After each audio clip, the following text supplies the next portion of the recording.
for the podcast. The duel. Yeah, we're gonna duel. We're gonna fucking throw down with Yu-Gi-Oh cards, boys. Wow, the podcast just started and I'm already upset with you guys. You're gonna get punked so hard, Chase. I don't even know, dude. All right, so yeah, welcome to RFD podcast numero 5. And for those of you who don't speak Spanish, Yeah, I don't. it's number 5. It's so weird because he's from Maine and you're from Florida, Rob. Yes. So of all the people I would expect to know Spanish here. This is my usual green screen, Drew. It's just it's daytime, so it's brighter in my living room. Yeah, we're actually like, doing the podcast at a kind of reasonable hour for EU people. Mostly it's because I haven't slept yet, so we needed to do the podcast a little earlier, or else I'd be like more dead. But I've got coffee, so it's okay. Also, I've got a box. What's in the box? What's in the box? What's in the box? Don't show your address. Actually, yeah, I won't show the box too close. If anybody manages to like lift something off that, I'd be impressed. Ugh. Somebody will try though. I'm sure they will. I'm sure. All right, so here's what's in the box. I've got. No, this is gonna be really nerdy, guys. Just bear with me. I've got a comb for my beard because my beard's starting to get pretty long now. I don't know if you guys can tell. It's starting to get pretty out there, and also beard oil to put in my beard. So I plan on growing my beard out pretty long, and these are pretty essential if you don't want to look homeless and you want to make it look like you actually meant to have a long beard, not just like you're too poor to shave, So that's my purchase for today. Believe it or not, that's actually what Ashton purchased me for Valentine's Day. Oh, nice. So it's gonna be fun to put that stuff in every day for Valentine's Day. Yes, it's March 17th. Yeah, we got around to Valentine's Day a little later. Okay. It's kind of just one of those things. It was like, hey, honey, what do you want? And I'm like, oh, this stuff. She's like, all right, whatever. We'll get around to it. That's like long time. We've been together long enough. Yeah. It's the deal. I like how you implied that beards are nerdy. I think it's nerdy to buy all this shit for your beard. Yeah, but she bought it. You didn't buy it. You good? Well, I told her what to buy. How do you always get the presents you want? Tell them what to buy. Oh, also, yeah, we didn't do a normal introduction. Oh yeah, no, we didn't. Hi, I'm Strix. That's Chase. That way, I don't know if it's gonna look good on his YouTube. Oh no, not, you're flipped on mine. Fuck! Why does Skype do this to us? Who cares? Son of a bitch. All right. Okay. Well. Son of a beach. Yeah. No. Hi. I'm Tripwire, and that's Rob. Rob will say something eventually, I'm sure. We'll unmute him eventually if he's being good. Oh no, he did the finger guns. Actually, speaking of finger guns, I've been watching Lethal Frag a lot lately. I don't know if you guys know who that is, but he's a streamer that really got me into streaming. I've heard the name. He streams faster than light. Oh. Yeah, he did like a 2-year streaming challenge or something. Streamed every day for 2 years. Jesus. Fucking crazy. Should go tell Bodhi that he's a weak-ass punk motherfucker if he doesn't do 2 years. Also, he grew his beard out the whole time. The dude has like a crazy beard. It's like out to here. It's nuts. Puts my beard to shame. Okay, I don't really think I'd want a beard that long. Yeah, you always kept yours like pretty, Yeah, I'd always have them trim it every time I went for a haircut, so it didn't get too unruly. See, mine, I'm just gonna trim the side. What's a haircut? That thing that you need. Yeah, it's like creeping out from under your hat. Yeah. Free me, free Rob's hair. His ginger hair. He's gonna say it's the lighting, but we all know it's a lie. He's gonna say it's the lighting. You're a closet. Ginger. It's a closet ginger thing. It's all right. Gingy ass motherfucker. Okay.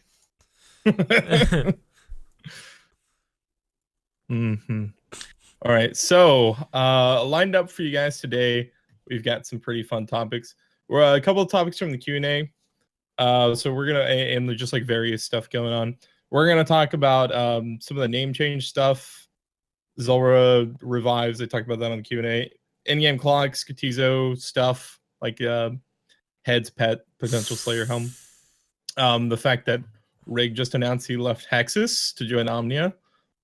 So like the only person left in Hexus that probably anyone cares about is Audric. Yeah. He's pretty much the only guy left. And then as for the updates, we're going to talk about the update from March 16th. So the quality of life and Deadman prep stuff. And then we're going to cover both the old Inferno devlog and the new Inferno devlog. Kind of talk about the changes in between there. So that's pretty much what we got in store for you guys today. And of course, any questions from the chat that you guys come up with. I don't think we got anything on Twitter. We didn't really push for Twitter questions very much this time. Didn't seem to really be gaining much traction anyways, but that's what we got in store for you guys today. So what we're going to start with, the update, because that's normally what we start with. So we're just going to kind of clip through this pretty quick here. So as far as quality life improvements go, NPC contact, last NPC contacted, the NPC contact spell you can now right click it and contact the last NPC that you contacted. Yeah, actually, I think Mod Wolf is the one who did this. He's been working on a lot of really nice quality of life stuff. See it all over his Twitter. Yeah, and I mean, this is something people have been asking for like so long. People will use this for probably both runecrafting and Slayer, I would imagine.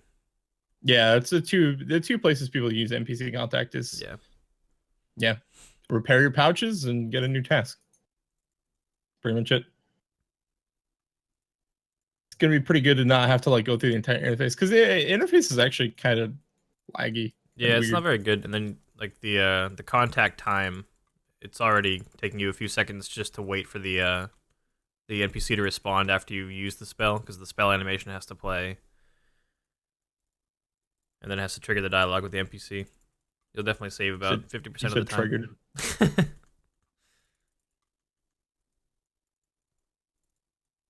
All right, so the next update on the update is POH portal options. You can now enter your house in build mode or a friend's house. Yeah, just by right-clicking on it.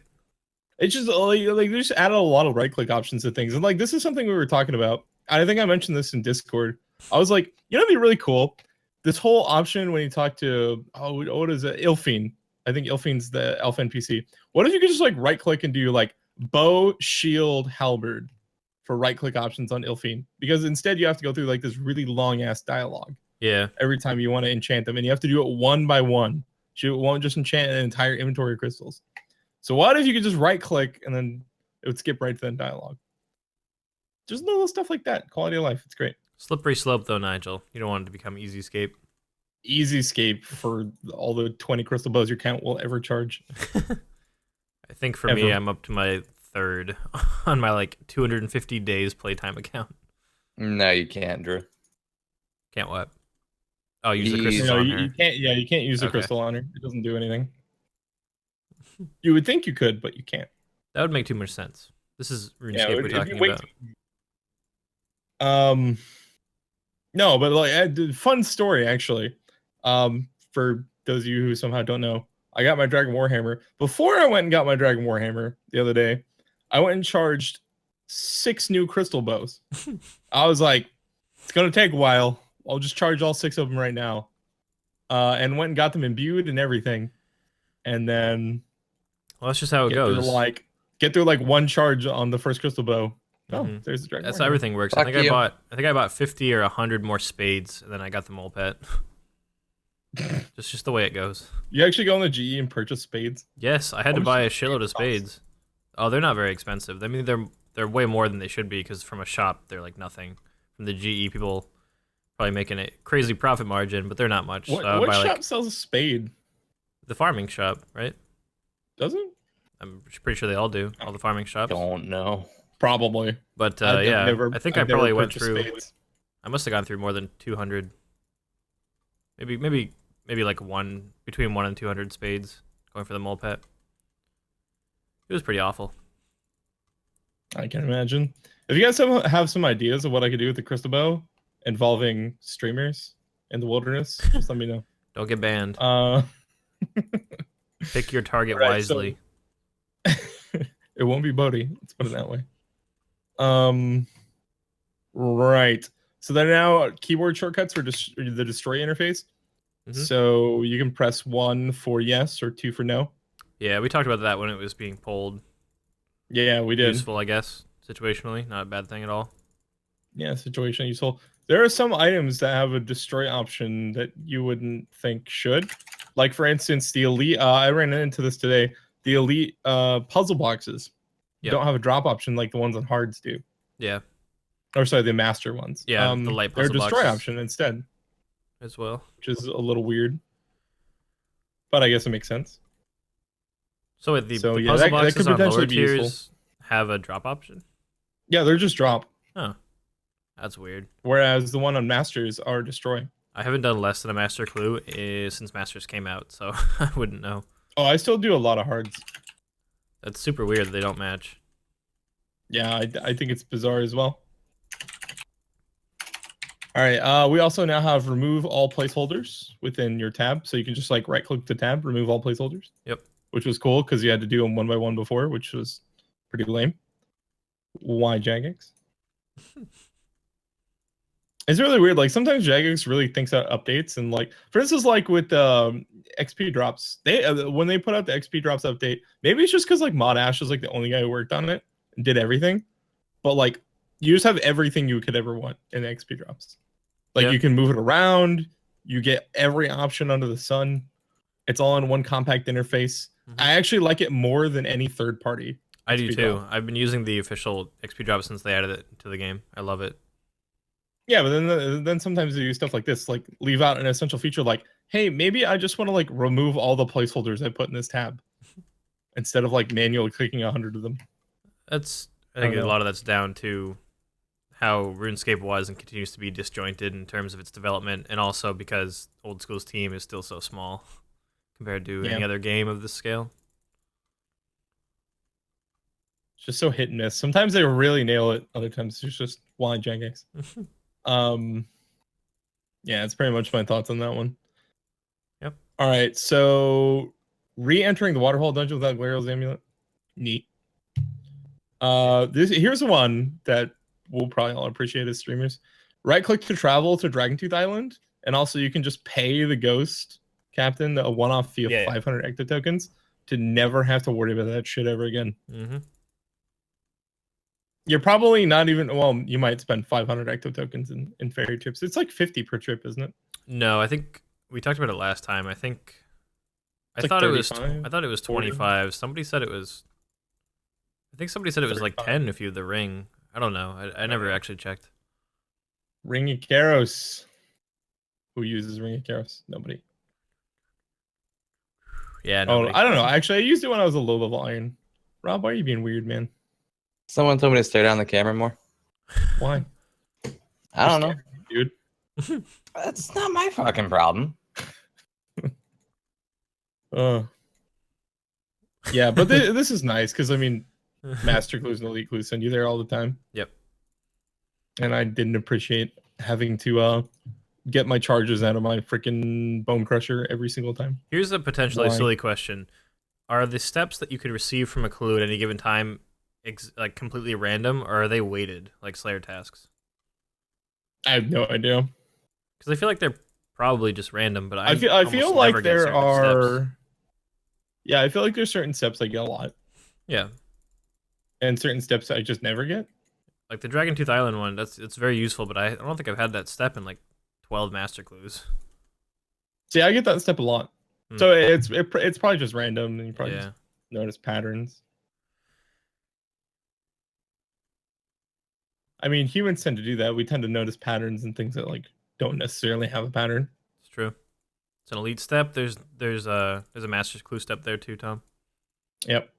I've definitely gotten it recently-ish, just not very often. I think I only had it once. Yeah, there's one for both that sends you there. Yep. I get the elite step often. That's why I go there. I think I do recall getting the elite step more often than the master one comes up. Never had it as an elite. That's just in. Rob doesn't actually play RuneScape. You're right. See him trying to do that elite during that last drinking stream? Speaking how many steps did you get in? 2? 1. It was like 1 step in an hour and a half. Scuffed. What else are you gonna do when you do like 10 shots in an hour and a half? pass out. Yeah, I was Yeah. like dying. What are you gonna say, Rob? I'm pretty sure me and Chef are drinking tomorrow to celebrate your birthday, like regardless if You you guys are are or gonna not. celebrate my birthday. Yeah. Okay. We're turning up to celebrate 318. Well, I mean, I bought 2 6-packs, so I'm good to go if I feel up for it. Yeah, but you didn't like specify if you. No, I'm you not. would Well, I actually didn't do feel like advertising it as a drinking stream, and just in case I wake up and I don't feel good tomorrow or whatever, and I just don't want to be held to it. But it. Okay. I am prepared if I feel like drinking, and I assume that I will, as long as I sleep. Would you like See- want to make it like an actual stream, like have us on, or are we just gonna chill out in Discord and drink along if you decide to? Yeah, I don't know. Okay. Well, I guess we'll just decide that tomorrow when we're all around. For sure. See, the thing was, I was gonna try and get some people together on 318 and just be like, we're gonna boycott 318, celebrate Chase's birthday every other day of the year except for his actual birthday. But kind of problem felt with like that that was is- too mean. Even if the thing is, you couldn't get everybody to do that anyway. Yeah, we couldn't possibly. There's get always going to be everybody- some people who are like, nah, fuck you. I'm going to wish Chase happy birthday on his actual birthday because I was raised to be nice or whatever. Yeah, Because I'm from I was Canada. like, there's no way we could get. We enough have people to go manners along with here. it. You know. For There's those of always you guys who gonna don't know the meme is that every day is Chase's birthday, Except for my actual birthday. except for his actual birthday. That's not his birthday. Right.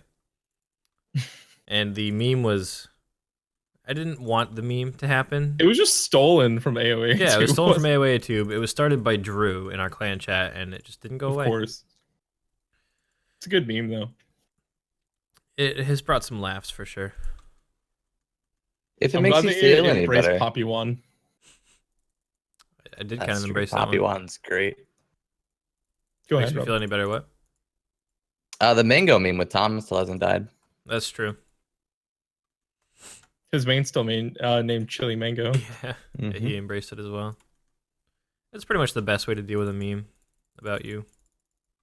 It's like, all right, this is a meme. If people know that you don't like it, they're gonna do it more. It's just the way it works. Yep. See, all my memes are based on my RNG, and they all eventually get crushed into nothingness. They fade away. That's fair. I don't think I've had a meme that's just like stuck. The Poppy One thing, I don't think is going anywhere, but it doesn't bother me as a meme. The only thing that bothers me is that I think I look fucking ugly in that picture. Nah. I think you could really rock like the only mustache look. God, I think never you could would do it. though. I actually did for a brief period in college I did the goatee for a little while, and it wasn't that bad, but I still don't think it suits quite as well as the full beard. I don't know. I think you could rock it. I think what you should do is for Halloween, you should do a Halloween stream where you just play like a highway patrolman or something.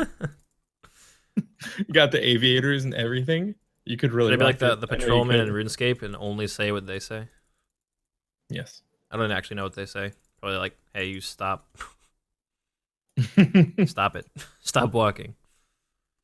Now I'm just thinking of the guards from Oblivion. I haven't played enough Stop! of that game. You violated the law. Yeah. Those guards from Oblivion didn't fuck around. It definitely did not. All right, so on the topic of RuneScape, Nah. there's some stuff about Deadman mode. That's a thing, right? Anyways, Supposedly. moving on. How many- 10K check to rot. Watch it. So moving past Deadman mode, Okay. Yeah. they relocated a bunch of servers to West Coast. Okay. So like they took a bunch of UK worlds and like a few more US worlds and made them West Coast worlds. I think the reasoning for this is way cheaper than Aussie servers. And also a lot of more people are playing from the US than the UK. So they just converted a bunch of worlds I to feel US like, West. Do you think it has to do with the fact that during the outages, like during the DDoS attacks, people from the West Coast were having a ridiculously hard time playing and connecting to any of the servers? Do you think that like it's kind of to appease the people who live on the West Coast because their connection has kind of periodically, or not periodically, but like most of the time been worse than ours? Yeah, possibly. I have no idea why this 'cause- change was made, but so somebody actually asked Ash on Twitter, and basically he responded.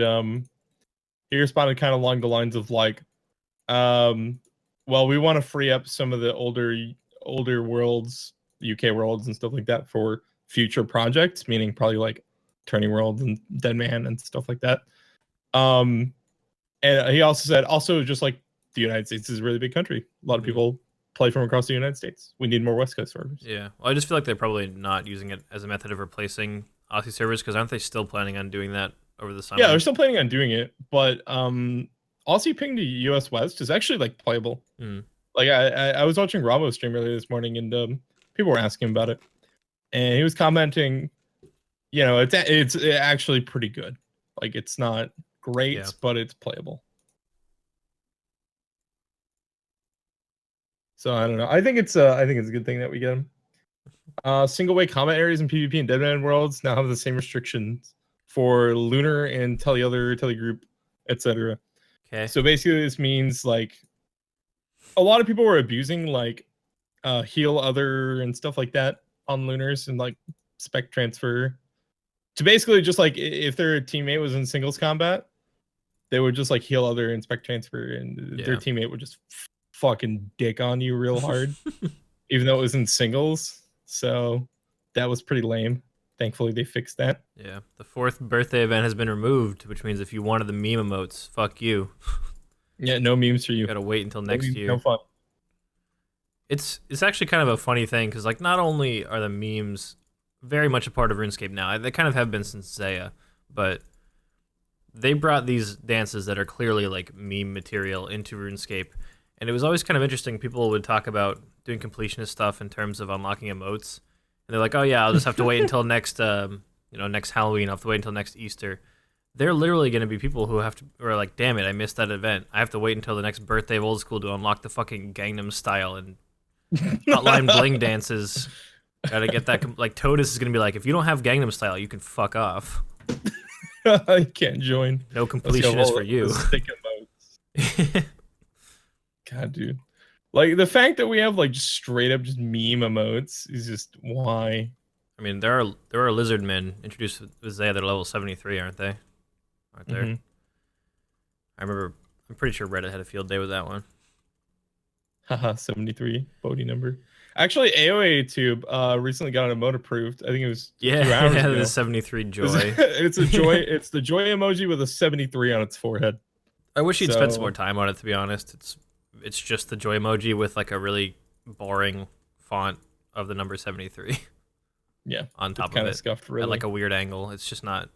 It's not a good emote, but people will use it. I mean, yeah, people definitely will use it because memes. Yep. We all love memes. It's funny. All I right, actually, so before we move on the topic of memes, I had a business meeting yesterday at my old job. As some of you might know, I've been doing some freelance videos for them. Not about memes, but we were in the meeting and we were reviewing some videos that I was doing for them. And the person who was running the meeting, the project manager, is projecting her laptop screen up on the monitor so we can all see and follow along. And she wanted to find like a nice stock photo of like employees from the company that I might be able to use in one of the videos. And she had to be like, oh yeah, please excuse all the memes, because it's just like a folder where she stores images, and like 90% of the images are just fucking memes. And they've got like that generic file name because they were just grabbed from the internet. And this is like a 50-year-old woman. Like, everybody loves memes. Everyone. Yeah. Memes are universal. They are. All right. So back on the topic of RuneScape. They removed something we actually talked about in a previous podcast, which was abusing Bounty Hunter Telly.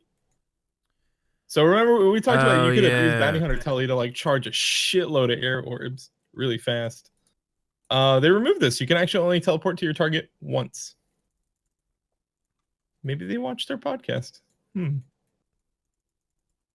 Doubtful? I doubt it. Doubtful, I know, but hey, actually probably what this was to prevent was like, say somebody was like low wild multi-combat, you could like teleport in to your target, you know, like say get some TBs and like, you know, bind them. Then you could teleport to your POH, restore spec, go in spec, teleport to POH, teleport to target, spec. You Mm-hmm. That would be really shit. If you're on the receiving end of that, I can imagine that would be terrible. But yeah, they removed it for whatever reason. I don't know if that's the reasoning why, or because of the air orb abuse thing. I do know there were a few Iron Men who abused the crap out of this. Yeah. To charge just like a stupid amount of air orbs. Personally, I'm a little sad I didn't get to do it myself. The weird part is, like, the reason I never did it is because the bounty hunter teleport costs so much, and I would have had to boost so many emblems, and I just feel like that's like really wrong. Even though I did want to abuse this teleport method like really hard, I didn't want to abuse the part where I boost the emblems to get it. So I was actually thinking about doing it since they added the update like a week or so ago for the emblems from the Wildy bosses are like 1 in 5 now, or Wait, whatever. Is the bounty hunter teleport a reward from the shop? Yes. Oh, I didn't know that. Yeah, you have to unlock it. Huh. Yeah, like Alistar said in the chat, 8 million points. What? For the unlock. 8 million? It's expensive. Isn't it like one? It's like what, 1.2 million for the rune pouch? Yeah. Which is really useful. The fuck? Bounty hunter teleport's actually really expensive. At that point, I'd almost forgive any Iron Men who unlock it and want to use it to charge air orbs. Like, they fucking did a shitload of emblem boosting, or got a shitload of them from monsters. Boost a lot of them. Yeah. Yeah, like Houndstooth just said, 45,000 air orbs, 99 crafting, charged with no bounty hunter teleport. Can you imagine how much time you would have saved? Like half of that. You spent half of that time. It was worth the 8 million points if you could find some friends to reliably bounty hunter teleport to. But yeah, it was basically, yeah, you needed to get 2 tier 10s. That's what we pretty much needed to do. That's ridiculous. Yeah. It's funny though. But anyways, they removed it. That's not really something you can do anymore. Nope. So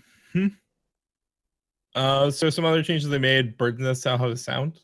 People play with game sounds today, I learned. I mean, you do sometimes. Shush. Nobody needs to know. Pretty much all the time, actually, I play with game sounds. So that'll benefit you. I just like it. When you do 99 woodcutting. Like we said, step 1 to becoming a pro PVM in RuneScape. Step 1, turn on game sounds. Step 2, turn off your life. Well, I'm 1 for 2. All right, and then I think like kind of the last thing is, oh, that's a good one. When Cerberus dies and the summoned souls are active, they no longer attack the player, but they just evaporate. This was the nicest fucking thing. So long overdue too. When did Serb come out? It's been like a couple of years since Serb came out. It's been like a year. It's been more than a year.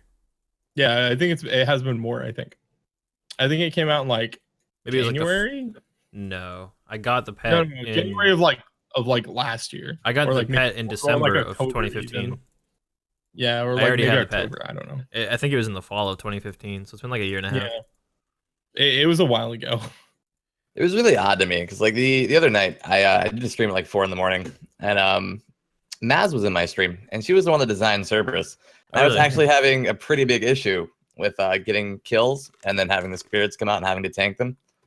And like the very next day, like it was pushed through. Like that was no longer a thing. And like I don't know if there's some correlation there or not, but it was really helpful. There definitely could be. And I really enjoyed it. Yeah, She did fix that. Shout out to her, man. Maz is my baby. I love her. Maz is the best. She's your waifu. She is. Mini Maz. She is. I'm gonna get a squirrel on a waifu pillow. It's gonna be wonderful. I'm gonna hug it. It's not the best way to honor her, I don't think. Probably not. Might be the worst way. I'm working with what I got. And see what she says. Yeah. No. Get back to her. She'll get back to you, I'm sure.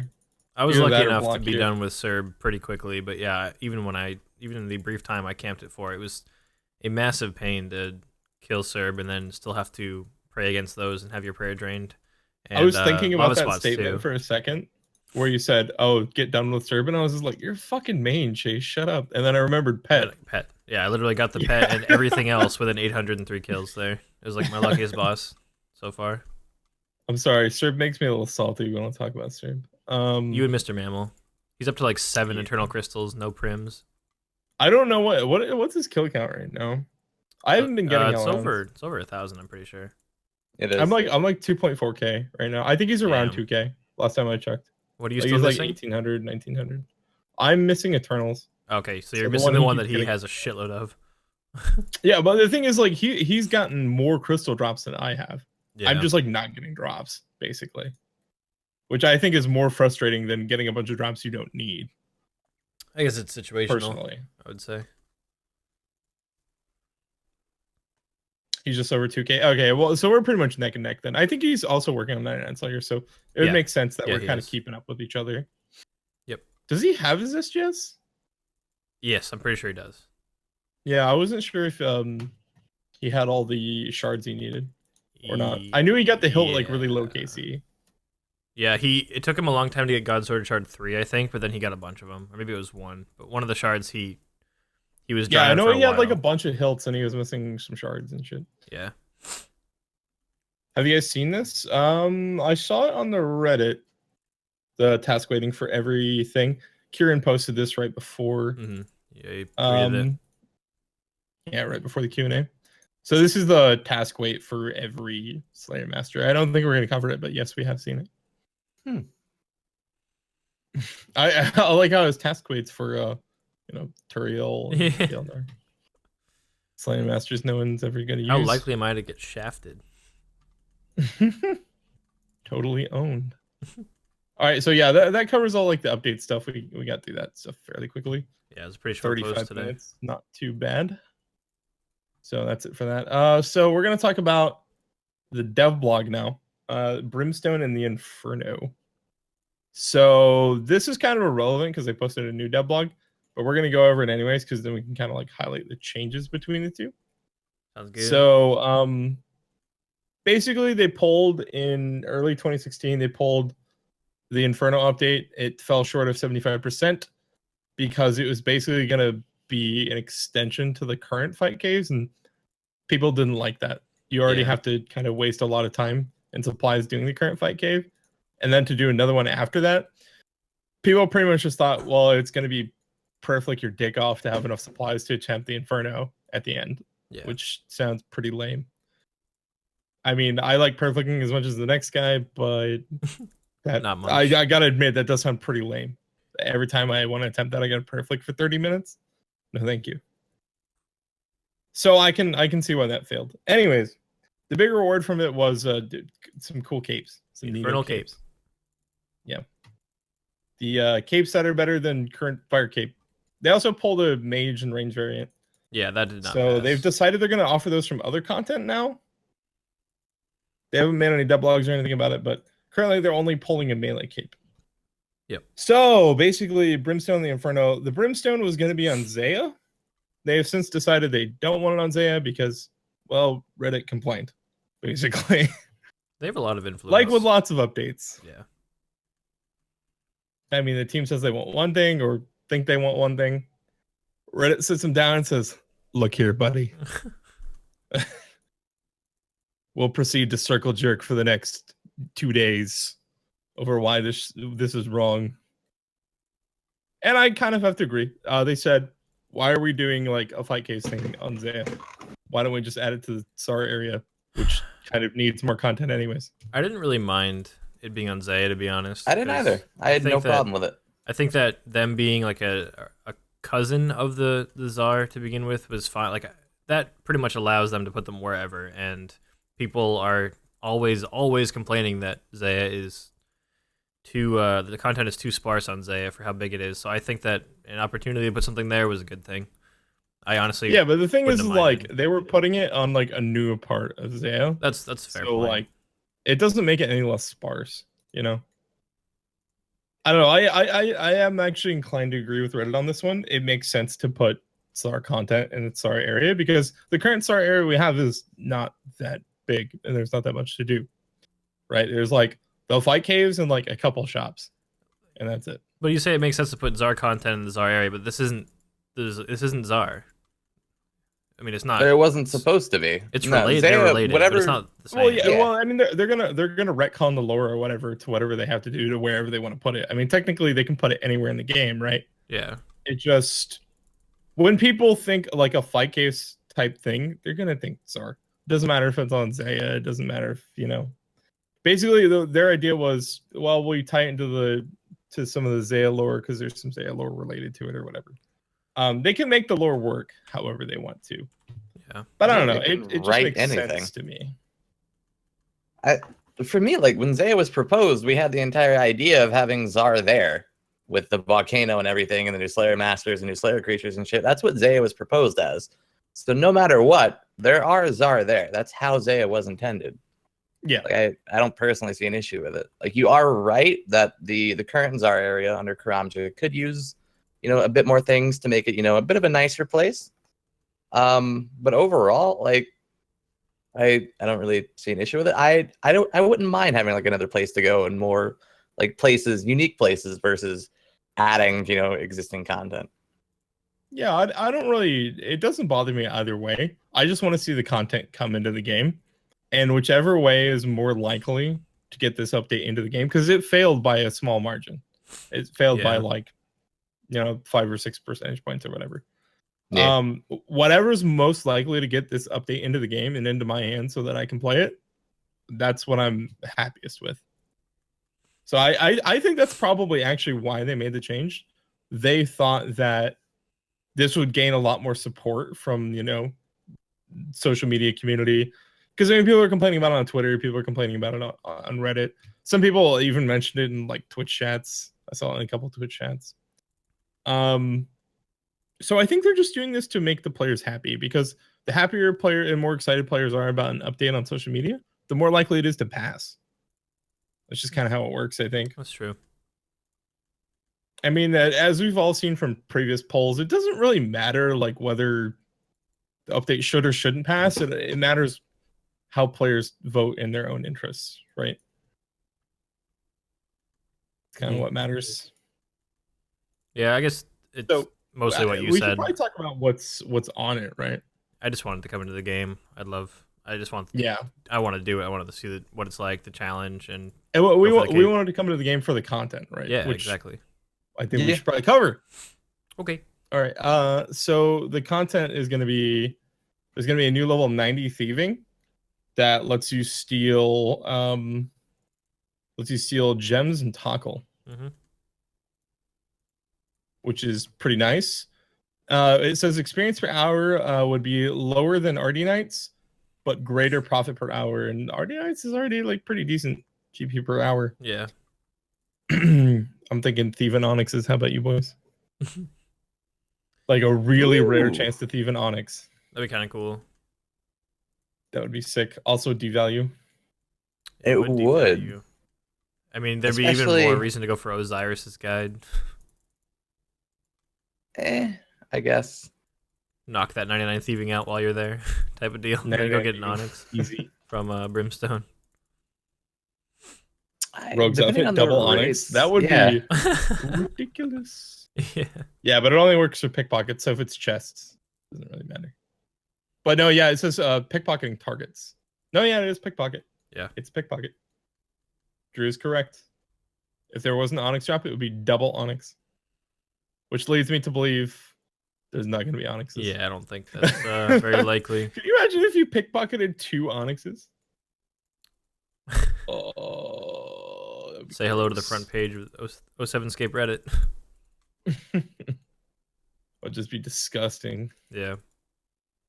Also, Onyxes would tank. They would. I mean, not like Tecton's already not, doing his part.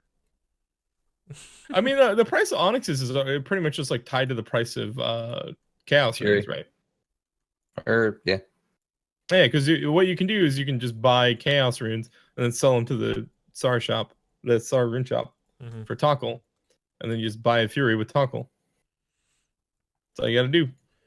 See, that pickpocketing method is going to be interesting because it should give decent XP per hour at level 90, and then it's going to be more profit per hour than comparable to RD Knights is what they say. Right. Lower than RD Knights. Lower than RD Knights, better profit, and then you get like the gems are going to be pretty good money probably, and then the Tockle you can literally just save that up and trade that for supplies that you could then use or sell.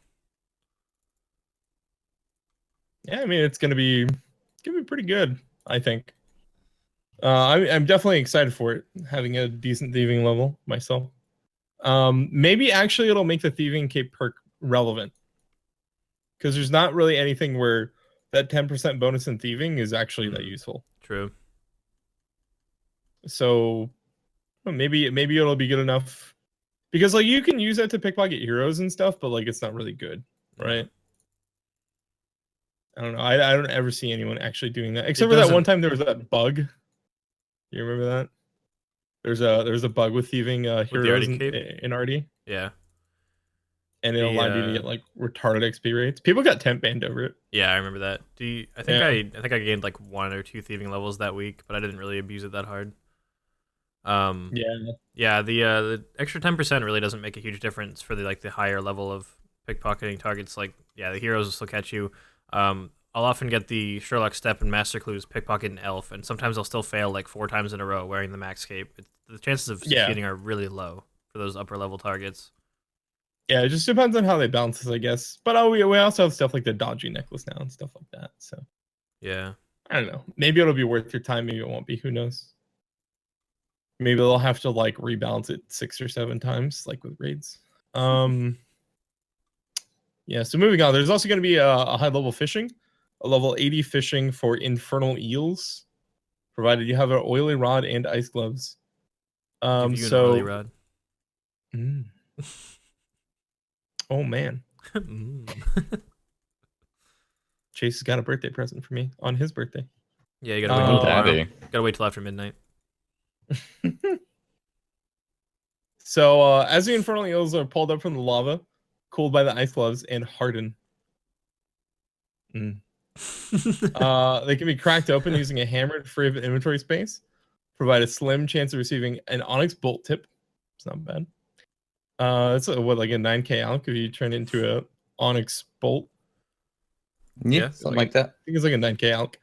Lava scales or toggle. Now, the fact that there are fishable lava scales makes me so damn happy as an Iron Man that doesn't have 99 Herblur. Because basically, I don't have to go camp lava dragons for lava scales. Hell yeah! I'm gonna make all the extended anti-fires. You don't even know. All of them. So yeah, I'm pretty excited for that. This one they just straight up stamp the rate on. They say 35k fishing XP an hour. Yep. Boom. Got it. Which puts it like low tier barb fishing, like monkfish. Yeah, it's slightly better than monkfish. Yeah. At 80 fishing, you're fishing this one for the rewards. Yeah. This is really similar to like the Zelra eels, except for the Zelra eels are garbage, so those need to be buffed like really badly. They're terrible. Like how terrible? Like I've never done them, but like scales I've went down a heard lot, garbage. right? So, well, it's not even that. It's that they're A, worse money than other fishing methods. B, less XP than other fishing methods. So C, why the fuck would you do them? I mean, when they came out, scales were worth a lot more, weren't they? Yeah, they were like but initially they were also a lot worse. You also got a lot fewer scales. Oh. Okay. Yeah, they just really kind of need to be rebalanced. Honestly, I think fishing those things should probably be one of the better ways to get scales in the game. But that's just me.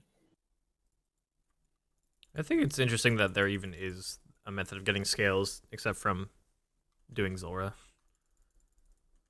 I don't know. I've always been kind of one of those people that like more options is good, but like it's only an option if it's viable, you know? Yeah. Which, like, you know, I don't know. Fishing those things is I know a few people who do it just because they want something really AFK to do, but I don't know. It's like just go fish anglers, man. Like, what are you doing? I've actually never caught an angler. I've caught like 400 anglers. Why? In fact, I might start doing that in future Q&A. Why? It's more HP per hour than fishing sharks. Why would you ever fish sharks? AFK? Gotta do something while editing video, dude. Gotta do something while maxing a main. I mean, you could, I don't know, do something productive. It is productive. How is training your account anyway not productive? Yeah, I don't have 99 fishing. There's more productive things to do. Yeah, but you said be productive. Like, you know what I meant. Well, I know what you meant now. You're being both productive, getting shit done, and also training your account. My 55k cooked sharks on my iron say I was very productive. I can kill men for 99 strength. That doesn't mean it's productive. It is productive. How is getting 99 cooking, almost 97 fishing, and having like sharks forever not a productive thing? How long did you spend? Because you could have got it from Zolra. The length of time is irrelevant. The word Rob is AFK. looking for is efficient, not productive. Well, I was working on my main at the time. It was a side thing. I don't actually know how long it took because I wasn't paying attention to it. Your Iron Man was your side chick? My Iron Man is my mistress. No, I think Rob's talking more about like efficient though, and not necessarily productive. Yeah, but productive they're just literally the same thing. Done. They don't mean the same thing. They're not the same thing. It's not the same thing, Rob. To me, they're the same thing. That's silly. Productive has its own meaning. It means you're producing things. Yeah, produced lots of sharks, produced experience. Yeah, but shouldn't you like produce the best results to be productive? That's efficient, but they're not the same. They are. No. You can be productive but not efficient. You can be efficient but not very productive. Did you mean working at any normal job in the United States? You can be productive but not efficient. Most people who work in corporate America get work done, but they're not efficient about it. Nope. Why? Because it's the way that businesses work. Then you're not being productive. No, then you're being... You are being productive. Do you not know the definition of... Yes, you are. If you're still getting work done, but at a slower rate than you could be, you're being productive. You're just not being efficient about it. You're producing, but at a slower rate. They're not synonyms. Check the definition. They are. They're not. No, they're not. To me, they are. That's like the dude who came into my stream and said he's dry because he didn't get his pet as early as his other pets, not because he's actually dry. Your definition doesn't matter because it's not the real definition. It does, though. No. Yeah, Ryan, that dude's got a good point. Barbarian fishing to 99, it's efficient, but you're producing nothing. The only thing you're producing is gains. That's it. Yeah. See? So that's what you're getting. That is your production. Yes, but you could be producing. You just want to be able to bend the definitions to whoever works for your argument. It's ridiculous. You could fish sharks to 99 and you would be producing more of something else, but less efficient with the experience. But that just, it doesn't thinking seem... what is that thinking meme? How do definitions work? All right, we got way off topic from the dev blog. That never happened. Drew, what the fuck? What Drew? Hey, he whispered me something. Doesn't he sound always like a good whispers something. you weird stuff during the podcast, doesn't he? Yeah. He whispered you that what was it, the Atlanta orgy thing last time? Yeah. My God. My dad had like the itinerary and everything. My dad texted me asking what I wanted for my birthday, but he abbreviated it B-Day, and I looked over and I thought it said Bodhi. When you're a fanboy. Son, what do you want for your Bodhi? I got 181 hellhounds. Good luck. I don't have prayer potions for this. Good Go luck make making some prayer potions, boy. Strap in. Get What ready is for the 2K dry ride. What do you mean, what is my green screen doing? It's because of the lighting. Your webcam's like adjusting to the lighting. Yeah. So it's like your green screen's like going darker than lighter, darker than lighter. It's just like it's his webcam just auto adjusting. Yep. It can't figure out the lighting because he's got natural lighting. Mm-hmm. See, this is why you should stay inside and get artificial sunlight. It's better for your webcam. Natural lights is just bad for you. It's just a fact. You don't need spooky. vitamins. Vitamins. You don't need that vitamin D. I'll give you a different D instead. It'll be fine. Hey now, don't tempt me with a good time and not follow through. We have mentioned our dicks way too many times on this podcast. Not enough. I agree with Rob. I think it's white and gold. Somebody said in the chat. That was the stupidest damn Reddit post ever. Yeah. I love that meme though. It's like me and my mom couldn't agree on it. Like I saw white and gold and she saw the blue and black and it was the dumbest fucking thing. She swore up and down that it was blue and black. I don't know. I kind of just saw it and I'm like, I don't know, it's a picture. Neat. But Right. So dev blog, RuneScape. Calith monsters and armors. So basically, these would be kind of interesting. They'd be a level 60 defense gear that provides offensive stats. So basically, it's budget bandos is what it is, right? Provides decent defenses, and the helmet would give 3 melee strength. Plate body would give 3 melee strength. Plate legs would give 1 melee strength. Pretty interesting. Pretty interesting. I really wanted to pass because I would actually use the plate legs immediately until I get tacits. And you see the set effect? Yeah. Yeah, also there's a set effect. Sorry, yeah. Obsidian weaponry, if you're wearing the full set, is given a 10% boost, melee accuracy, melee strength. So basically, like, obby tanks are like creaming themselves looking at this update. Right. Shane.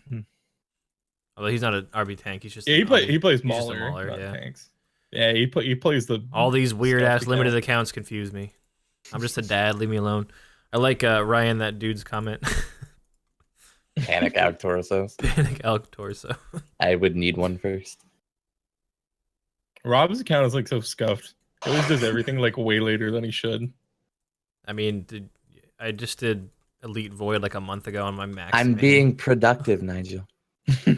Maybe you should be efficient about it. Rob's gonna be like max mailing. He's like, hey dude, I should probably go like finish getting that Serp helm, yeah. I'm fucking going to be like I'm not gonna say nearly max melee, but I'm getting up there. Yeah, I'm getting up there. I wish I could boss with you guys. I think that'd be fun. Raids. Do raids with us. Eventually. Yeah. I've got a Dragon Warhammer, so it wouldn't even be like scuffed. Well, Rob. I got Sea Hallie. We'll be fine. Sea Hallie. That's gonna kill Tecton really nicely. Bring your arc light. You can lower defense with the arc light. True. What does it work on? What do you mean? Arclight spec works on like everything. Does it? The thing is, it has shit accuracy. If you're not killing a demon, you're not gonna hit probably. I thought it only worked on demons. No, it has additional accuracy against demons. Right. It's like twice as effective or whatever. Yeah. But no, it works on everything. People actually use it at Corp. Believe it or not, like Iron Man. I think the current Corp meta is like you Warhammer spec 4 times, and then like Arclight spec 8 times or something like that. Because each the Arclight spec is 10% attack, strength, and defense, I think. So you just do that a bunch. It used to be that you would BGS like 1,000,000 times to lower everything. But yeah, I think that's what you do now. I don't know. My chat was trying to explain it today because I finally got the Warhammer. And they were like, no, dude, you gotta like learn the Corp meta. I saw John Zulu was boosting Corp with some viewers last night on stream. Yep. Is that how Casey did it? Do you know? Because I actually wasn't watching him back when he was camping for the Corp. Yeah, I didn't watch Casey's Corp, but they were.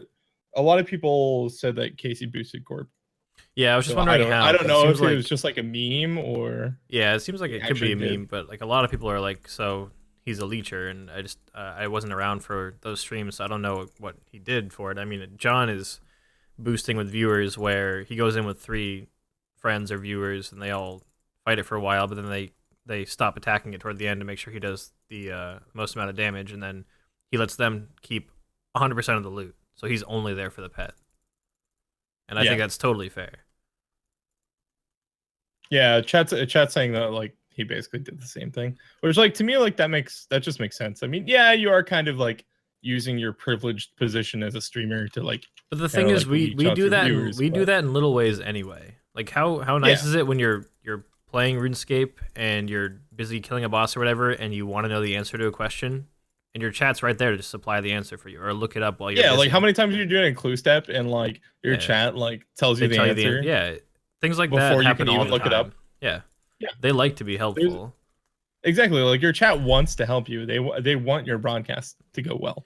They want you to achieve your goals. And like that's cool. And the people who are judging you for boosting Corp are in the minority, and your average viewer is going to be a lot happier when you don't spend a year and a half camping for that Corp pet. You know? Yeah. Not to mention, like Zulu gives back to his stream in a lot of ways. Like for instance, his sub raids. Like there's all sorts of people that would probably never find a raids team. True. That get to go on raids because of sub raids. So I just thought it was interesting. I don't really mind it too much. Yeah, I just thought it was interesting because I had always heard about people boosting Corp, but I had never actually seen somebody do it. And then when I saw Zulu do it, I was like, that's totally reasonable to me. Like, I don't see a problem totally there. legit. Yeah. Yeah. I don't know. I don't think it's too bad. But man, we keep getting off topic. It happens. People just like helping though. That's the thing. Like I always offer my tanks for Zammy 60% of the loot, but like I have so many times when viewers are like, I'll do it for 50-50. I'll do it for nothing. I'm just like, what the fuck are you talking about? I'm not gonna just make you tank and then not because they just want to hang out and like they love to be helpful. Mr. Streamer. Yeah, but I'm just like, no, you're getting 60%. Shut up. It's like, no, this is gonna be worth your time. Come on. Yeah, I'm not gonna screw people over. I don't know. Yeah, I think the way Zulu does it, I'm not sure, but I think because he gets Cloud Badass to tank for him. I think he just gives Cloud like everything from Zammy. I think that's what he does. He's also in a different position though, because he owns Prop Swap, so he has all the money he could ever need in the game. Gold just means like nothing to him. Yeah, he can give up the loot for all of the bosses that he camps for in a group setting, and it won't matter. Like I still do want to make profit at my tasks, so like at Zammy, I'd rather not give my tank 100% of the loot, but I'm willing to give them more than half. Yeah. I mean, yeah, like in his case, like gold just means nothing. So kind of an interesting position he's in. Measy, yeah. It is mostly about RuneScape. So we tend to get off topic. Pretty much around a little bit. Podcast. Yep. We like to talk about like the updates and weekly updates, what's going on in the community, and then tangents. Also, memes. Also, we just sometimes talk about our dicks, which has come up a lot today. It happens too. Mine's bigger than yours. I'm an Iron Man. He's got that efficiency/productivity e-peen. Yo, my dick is effective. Okay, but I have a Dragon Warhammer. But is it productive? I'm gonna spec Corp with my dick. All right, I don't need no hammer for that. I'm gonna be fine. Is that better or worse than our like 10 people in the chat are gonna get the reference. My hammer is the penis, or my penis is the hammer. Sorry, it's the other way around. Yeah, the hammer is it's the hammer is my penis. Yeah, it's Dr. Horrible's sing-along blog. Yes. Yeah. Yes, indeed. All right, so we were talking about the Inferno, I think, right? Okay, so basically to do the Inferno thing, you gotta sacrifice a fire cape. Yep. To prove you're worthy, not a pleb. But it's a one-time sacrifice. It's not a like every time you do it thing, which is initially what they initially proposed was like you gotta sacrifice it every time. Yeah, fuck that, right? I don't know. I think I'm not going for a 24-minute fight cave. I think that along the scale, they went for the very beginning of the scale. It was like between, starting out, it's one cape sacrifice ever, and then at the upper end, it would be like one cape sacrifice every single time. I think they should have gone for something more in the middle. I think one cape sacrifice is 5 capes. I wouldn't even mind that. Like, there are people who have been saving up capes in anticipation of this kind of update, and those capes are never going to get used. It's just like, who was somebody? I think it was Dead Wilson, right? I think he has like 270 fire capes or something like that. And I'm not saying that I want to be able to have to be charged every single time, but I think that more than one as a one-off fee would have been fine. Like, one is just so easy. Yeah, I agree. One's kind of easy, but at the same time, like, just because the price of entry is easy doesn't mean that, the thing is going to be easy. Yeah, supposedly it's going to be stupidly hard. Supposedly. There we go. How many times can we mention our dicks before the podcast somebody's is going over? to watch the YouTube broadcast of this, and they're going to count. They will. Somebody will. Please post in the comments how many times we said the word dick or mentioned our dicks. Yeah. And I'm driving the number up right now, too. Dick. You're a dick. You're a dick. Cock. That doesn't count. It's like the difference between productivity and efficiency. Oh my God, not this again. Not the same thing, according to Nigel. But they're synonyms. They are literally the same thing. Cock and dick are synonyms. Yeah, those are synonyms. Yeah. Nah. So is efficiency and productivity. No. Yeah. Ask a dictionary. Ask a physical book made to let you know what words mean, and you'll realize that you're wrong. Consult the dictionary. It's a government conspiracy, okay? The words don't mean that. Chase just got it just now. There we go. I didn't even think that. Okay, so let's talk about the stats on the Infernal Cape. All right. So it's gonna be. Does anyone actually have a Fire Cape on them right now? Because I actually don't remember the stats off the top of my head. All right, pull your Fire Cape out. Read off the stats on the Fire Cape for me. I don't have one. What? I'm kidding. Okay. Okay. It's like, Rob, what happened to that one that I got for you? +1 all attack bonus, +11 defense, +4 melee strength, +2 prayer, and that's it. Okay. All right, so Infernal Cape would be 4 to stab, slash, and crush, 1 to magic and ranged, 12 to all defenses, so just a +1 improvement in defense. The big thing though would be a +8 melee strength bonus. So that's twice as much, right? Yeah, twice as much. No prayer bonus on it though. No, yeah, 0 prayer bonus on this one. I don't know if this has changed in the new dev blog. The new dev blog, the stats did change. Yes, they did change in the new dev blog. Did they? The new dev blog has it at 2 prayer. Oh, so that's even better. It will have the prayer bonus. I think some people were complaining about this. So, do you guys feel like these stats are all right? I do. I don't know why people would be complaining. Like, oh no, we lost +1 prayer, but it's more than twice as good as the other. Well, I mean, it's 4 more strength bonus. Yeah. That's like not a small amount. Right. No. And it's better in every offensive and defensive way, isn't it? Yeah. It's literally just better in every way. I think Scowl has a point that a lot of people made, which is they'd like to see it be something akin to the difference between a Fury and a Torture, where it has no defensive bonuses, but clearly they didn't choose to go with that. So, I mean, the Inferno better be really difficult because it's just it's literally just better in every way. It hasn't come to a poll yet. That's true. Because basically the way devlogs work is like, hey, we're gonna change some stuff until people kind of agree that this is good, and then we'll pull it. So I don't know. I think it could pass in its current form, and I think they probably will try to pull it as is, and then make some changes if it doesn't. The thing is, like, they're gonna pull all these. They're gonna pull all these as separate questions, right? Yeah.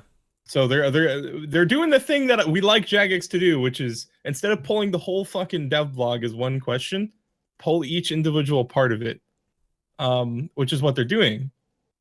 So potentially we'll see it pass, but the cape doesn't pass. So then they'll work on a new cape. Yeah.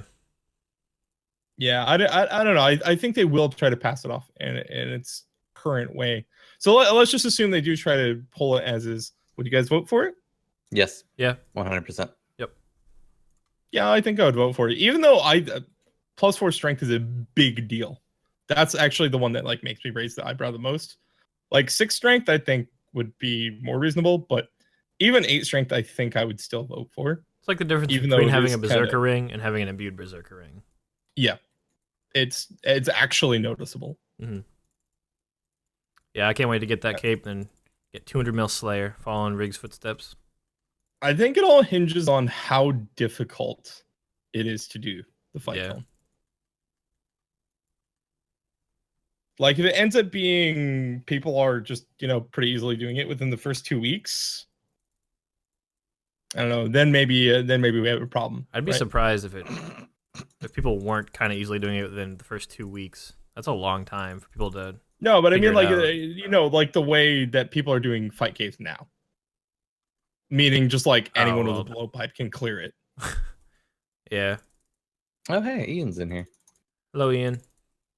I don't mean like until the first person clears it. Like probably somebody's going to do it the first day. Probably. But I mean like the way people farm Jad as a fucking Slayer task now. Yes. Let's put it that way. I did it with no equipment whatsoever during my charity stream for fun. Yeah. It's not a challenge. Fight caves currently is a joke. Yeah. And I think most of that's down to just blowpipe. Like blowpipe just wrecks. And also players are a lot better now than they used to be. Yeah, Jad came out a long time ago. I don't know. Do you think it's ever going to get to that point? Do you think they're going to make it hard enough that like the average player actually just can't easily complete it? I think it depends on how it works, the mechanics they use. I mean, it's all about balancing, right? Because I assume that'll be a combination of the monsters being very strong and actually having some unique combat mechanics. And like we talked about it was just last week, I believe, right, where we talked about how Jagex is clearly capable of making encounters with interesting mechanics, as evidenced in raids. Maybe they'll use some kind of innovation like that for the Inferno. Yeah, I think the interesting part about raids is like raids was really tough until people figured out the mechanics, and then it was as long as you could do the mechanics, you were fine. And I mean, Ulm is like, if you can do the Ulm fight, like you can do 90% of raids, basically. Yeah. So I have a question for you guys. So I never really did the fight kiln too much back in the day. I was much more of a skiller, and I never completed the fight kiln. I just did the quest. And I remember that from watching people do the fight kiln, the arena you would play in would get smaller with each like phase that you completed. So would you guys like to see something like that where your play space is limited? Because if you look at the dev blog, the new map of where the Inferno would be, like the center of it is just, there's like a huge spot of what it looks like just lava, right? Would you like it if the arena itself added to the difficulty, or do you want the arena to play no part at all? Well, if you look at places like God Wars Dungeon, the rooms are definitely designed in a way like at God Wars Dungeon to remove any advantage from the player. Well, except for running around the room. Like that's basically the only advantage you can really get out of the room at God Wars Dungeon. Yeah. There's no outcroppings to safe spot on or anything like that. The rooms are about as plain as you could get it, right? Yeah. And that's to prevent the players from getting any advantage from the room. But in the fight kiln, you started out with obstacles, and then they get removed as you go on until it's just as you go on to like the harder tiers. I would like to see something like that. It's part of like basically to really gain a huge advantage at God Wars Dungeon, you have to do things like prayer flick and move properly and things like that. So I would love to see the fight kiln, you know, in the old school, the Inferno. I would love to see something similar like to that, where moving properly and prayer flicking gives you the advantage you need to succeed. Okay, Rob? Yeah, I think it'd be pretty cool to see the environment play a part in the difficulty. I never personally did fight kiln back in the day when it was actually a thing. I'm not entirely familiar with what you're speaking of, but I think the idea of like actually having the environment, you know, kind of like scale with the difficulty or like, you know, add to it in some way, I think that's not a bad idea. It would definitely make it harder. But more so than that, I would just like to see very interesting, unique mechanics akin to like what we have in raids. Like every boss in raids has its own set of mechanics that are all very different. I'd like to see like depending on how they do it. Have they said if it's going to be like wave based? I assume it's going to be. Yeah, so. I'd like to see like kind of like mini bosses here and there, like leading up to it, that each have their own unique, different mechanics, and something to just like I wouldn't mind if it was like randomly generated every time. So like you get like a unique, fresh experience going in, like every time you do it. So it's not like cut and paste the same thing over and over and over and over and over like Fight Caves is. So like you could to the point where like you know it down to spawns. Like that's gonna be there. That's gonna be there. Kill it all. Goodbye. So you can have like a threshold, right? Like at a certain wave, then it pulls from a bigger pool of monsters that includes a higher level monster, and then spawns randomly from that pool up until the boss. Yeah, something like that. That'd be kind of cool. Like the reason maybe if like every 10 raids or whatever, there's like some demi boss or whatever you have to beat. The reason I asked about the arena is because my impression of the fight kiln back in the day, granted I didn't ever complete it, was I didn't like that the arena played a part, because not only do you start with something that makes it easier and then lose it, the arena becomes a smaller square, which makes it impossible to hide from the ranged and magic attacks coming from the fight kiln's boss toward the end, and you get hit by just a lot more stuff at the end because the room has become so small. And instead of having like, oh look, there's extra things able to damage you now because we made the arena smaller, I'd rather it be like what Rob said and be interesting mechanics and actual like difficulty, and not just a function of the room you're in. Yeah, see, oddly enough, like I actually like that mechanic, because that's kind of what like you're forced to do at God Wars Dungeon, and it makes you really pay attention to like attack ticks and stuff like that, and you have to walk under and untick minions and like prayer flick and stuff like that, which is something I really like doing. See, I don't mind the God Wars because not it doesn't every change. player likes that. The God Wars Dungeon room doesn't change. It's like that from the God Wars Dungeon is very consistent. Yeah, I like that. I wouldn't. If it's gonna be like that, I would just want it to be like that the whole time. I don't want the platform to shrink because of lava like it did in the kiln. I want something different. I don't know. I just want it to be challenging overall is what I want. Yeah. I want it to be something I can't just conquer easily. For me, it ties into why I hate Winter Todd. It's because it's like, hey, it's more difficult because unavoidable damage. Fuck you. Yeah, I don't want that. And it's kind of like there's some annoyance of that at raids, like just unavoidable bullshit damage. Yeah, that's kind of annoying. I don't want mechanics like that, but yeah, I don't know, that's why prayer flicking and stuff like that is so rewarding. It's like if you mess up, yeah, you're gonna get boned, but if you do it right, you feel kind of like you beat the game. You feel godlike. I don't know. I prefer mechanics that are more like that, high risk, high reward. Yeah.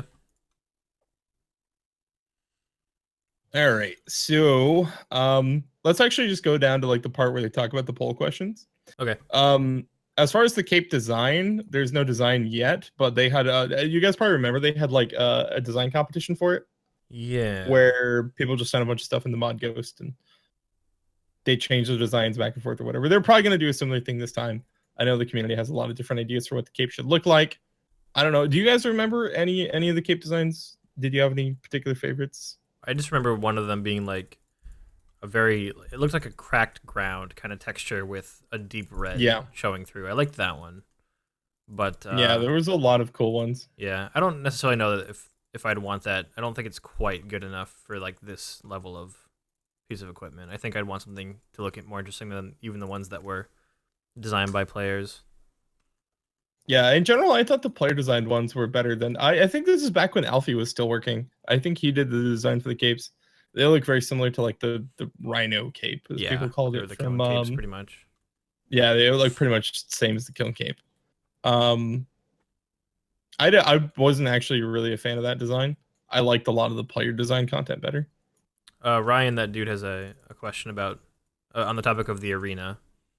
He says, what if it isn't an arena per se and more akin to a raid-like venture similar to RS3's Rise of the Six, which I am not familiar with at all. Yeah, I don't know if you guys are familiar with that content. No. But he said raid-like venture. So I guess what he's asking is, what if it wasn't just like a room at all? I would be okay with that, but I would think it would be quite a departure from what I think players expect. I think it would have to have a good reason to be like that. You know? So I don't. I think that would be okay for something that wasn't this piece of content. Like I'm not like against that sort of thing in RuneScape. Just probably not for this content. Yeah, I agree with that. All right, so let's go to the actual poll questions for the devlog, which is should Brimstone and the Inferno be added to old school RuneScape? This actually doesn't matter. Actually, this is the old poll. They actually have the new devlog. Let's do the ones on the new devlog. So basically, the new devlog is pretty much the same thing as before. Just they've said we don't want to put it on Zaya. We're gonna put it in the SAR area. Because they're also changing the name. It's no longer Kalith. It's Mor-Ul. Mor-Ul Rek. That's what it is. Mor-Ul Rek. I kind of like the name Kalith, but you know. Yeah, I do too. But maybe they're changing it because that's still going to be a thing. Just this isn't going to be there. So they probably want to keep that name, you know, over on Zaya because they want to do Zaya stuff with it. So I'm sure they do. Yeah. What do you guys think of the picture of the Mor-Ul Rek looking Jad creature on the devlog here? It has. I want it as a pet. It has fingernails. I want you to notice that. Thanks. It has like onyxes for fingernails. Thanks. Now I like it less. It looks kind of creepy when you realize it. It just went and got a pedicure. I didn't notice that from the Mor-Ul Rek. It looks kind of somewhere weird once you notice the fingernails. Okay, well, barring the fingernails, I think it looks pretty fucking awesome. Okay, yeah, it looks pretty badass except for the fingernails. I can't unsee them though. I can't unsee them. Now that you pointed it out. No, it ruins it. It's Somebody creepy. needs to take that photo and like Photoshop like rainbow nails instead. Paint them. Paint them. Painted nails. Like the image? Yeah, sure. Let me open the image up and give it to chat here. There you guys go. This is what I'm talking about. That's for you guys. That's what we're looking at, chat. Damn it, Nigel. Painted nails. I hadn't noticed. Yeah, I think it looks so cool. I don't think they changed anything on any of the armors or anything. Yeah, they didn't change any of the other numbers or anything. Basically, what they changed is they added the 2 prayer to the Infernal Cape. And they've changed the name and the location, pretty much. So as far as the poll questions go, it's question 1. Should more old wreck in the Inferno be added to old school RuneScape? The Inferno is an activity similar to the Starfight Cave, but more challenging. More old wreck is the full Star City found beneath the Crimson Volcano. So do you want that, is what the question is. And yeah, I'm pretty sure we all covered yes, we want it. Yeah. Question 2, should the Infernal Cape, a new best in slot melee cape, be given as a reward? So they're pulling the reward separate from the content. Congratulations, Jagex. This is how you should do it every time. Thank you. We appreciate that. And then they go even further. If more old wreck and the Inferno are added, so those, the very first question has to pass. Should obsidian armor set be dropped by monsters found in more old wreck? So that was the budget Bandos armor. So that hinges, that particular piece of content hinges on it even being added. Did you guys notice, before we go on, that the this would redesign the Czar area layout? Would it? Look at the map for the Inferno. It's not just like a new location. You've got the fight pit down the passageway, and then the fight cave in the bank, and then it opens onto this area. It's an extension of the current one. If you actually go to the current Czar area, there's like a gate that you can't go through. Okay. They say like, fuck off. Like, you're not allowed in here, Outlander, basically. Won't this army make Obby tank peers much more viable? Yeah. It's pretty much like designed exclusively for them, pretty much. You're going to get dicked on by Obbies. Alfie No Sam wants to know what we think about his comment. He thinks that it'll be near impossible on release, and his speculation is that it's because people on the dev team are going to be annoyed with how easily people do stuff now. I won't say that I agree with that sentiment. I think that it may be. I think that players overall are just a lot better than they used to be, and I think even if they make it impossibly hard, there are players that can beat that. Yeah. And I don't think that professional game developers are going to be doing things out of spite because they think that we solve things too early. I mean, you have to give them the benefit of the doubt on that one.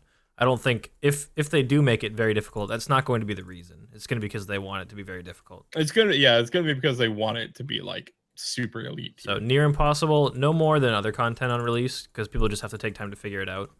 But they're not just gonna make it the Wooks only cape. Let's put it that way. Right. Although that would be hilarious. It would. Right click, examine Wooks cape. Name it the Wooks cape.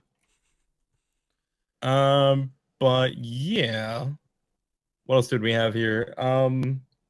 Yeah, then they pull the eels and then the pickpocketing. So they interestingly, they don't just lump all the skilling stuff into one question. They actually split it up into 2. I actually see pretty much all this passing except for maybe the cape. Like, people might think the cape is too OP. I actually see that maybe being a thing. I hope it does pass, honestly, because if it's going to be like a crazy PVM challenge, why shouldn't it? I hope it's not like raids. Really good. We're like, they clearly wanted the armors really badly, and they thought the armors would like be good for the game, and the players just couldn't agree on what they wanted. Yeah. I mean, Jagex has said this a bunch of times, which is rewards are the hardest thing to do. Yep. Like, it's really easy for them to come up with concepts for like cool new shit that you guys would like. It's really hard for them to come up with rewards that people can agree on. Like, that's always the hardest part. The rewards have to be good enough that it's not dead content, but it can't be too OP, or else that kills both room for future growth, and also, people will cry about it on Reddit. Well, that'll happen no matter what. Yeah. No matter what, Reddit's unhappy. It's a place you go when you're unhappy. Right, so I think that pretty much covers all the dev blog stuff. So now we can move on to some of the questions that came up in the Q&A and some kind of more interesting topics, in my opinion. Okay. So first one I want to change. I've just titled this one "Name Change Fuckery" because there was a lot of fuckery involved with name changes. Yeah. So those of you guys who remember when the name changes came out on Monday, they were out for like a while and they didn't announce it. And so lots of people were able to just like stag names and nobody knew it was even live. Not to mention the website constantly crashed, which funnily enough only affects old school players because RS3 players can change their name in game. Like they can change it in the client. And it doesn't matter if they can access the website or not. So basically old school players are getting totally dicked here. What was it's sort of the problem? On the topic of the RS3 name changes being easier, wasn't there some kind of additional fuckery with RS3 because of total level requirement for changing names? Yeah, they added a total level requirement, which 250 total level, which totally screwed a bunch of stuff.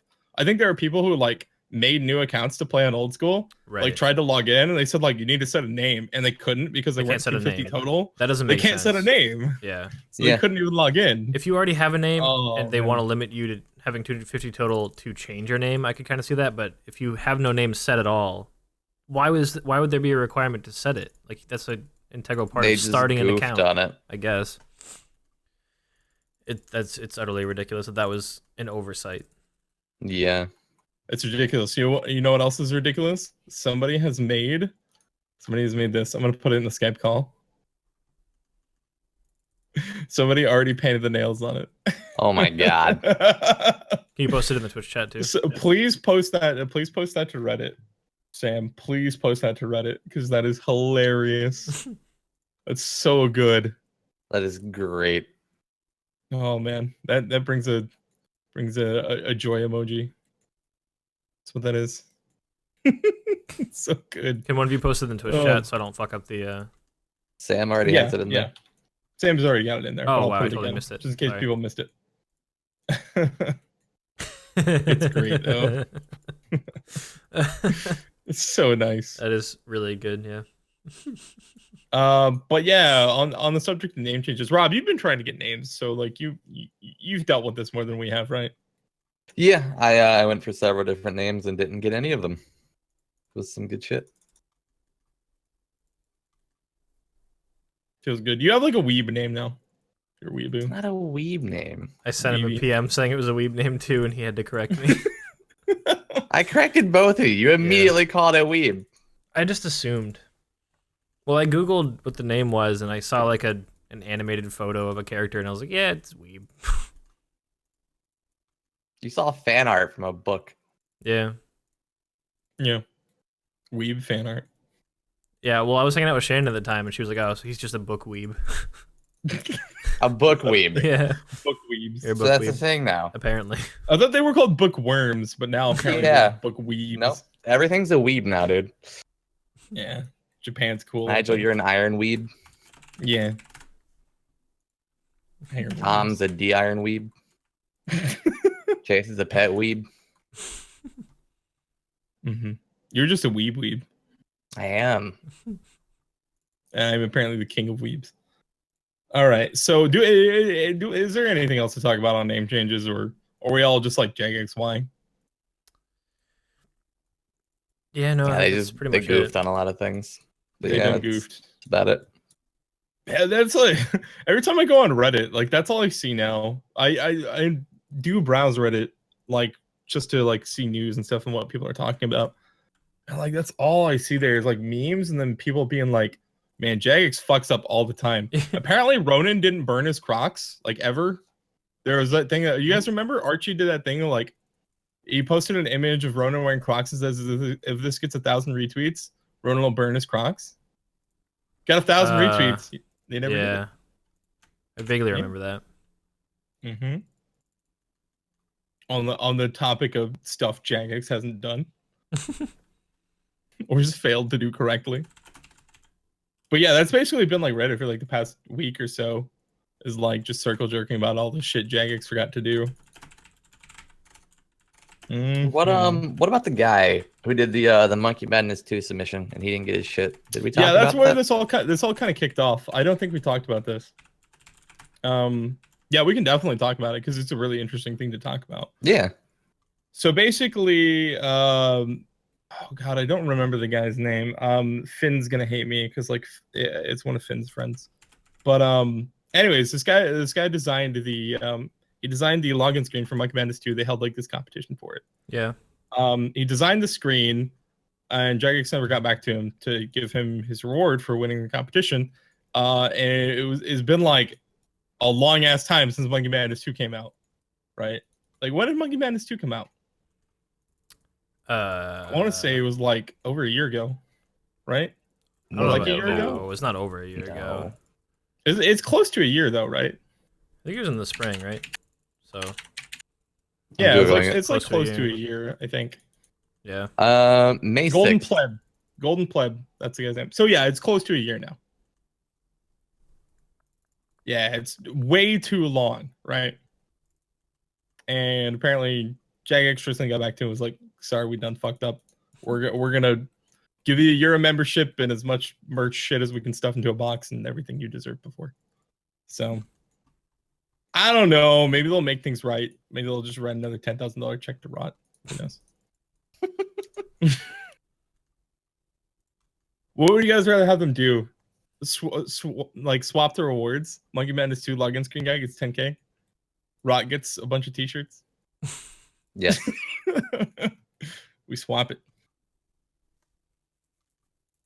Man, Rot would be so pissed.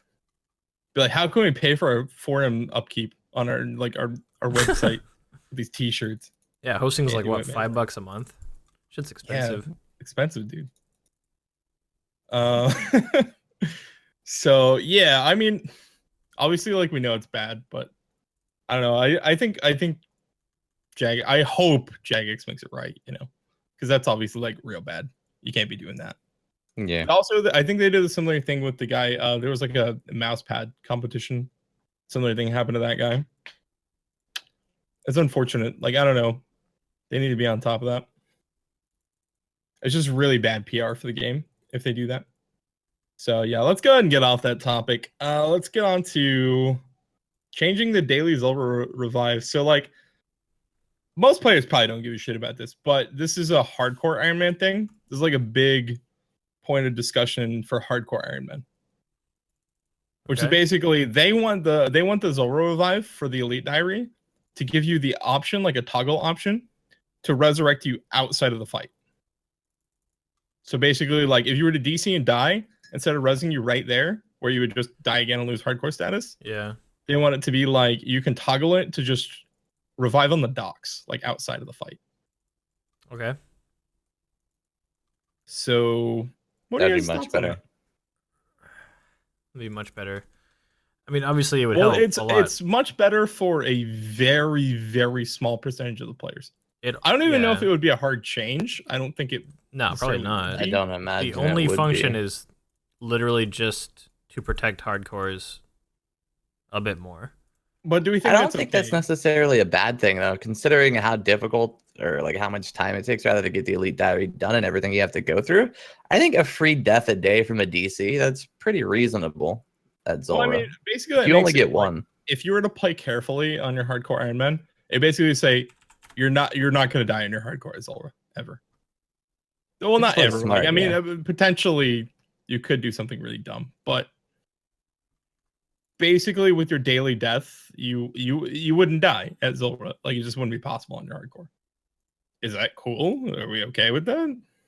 I mean, even still, like the daily death, as long as you don't DC, chances of you dying are pretty slim anyway.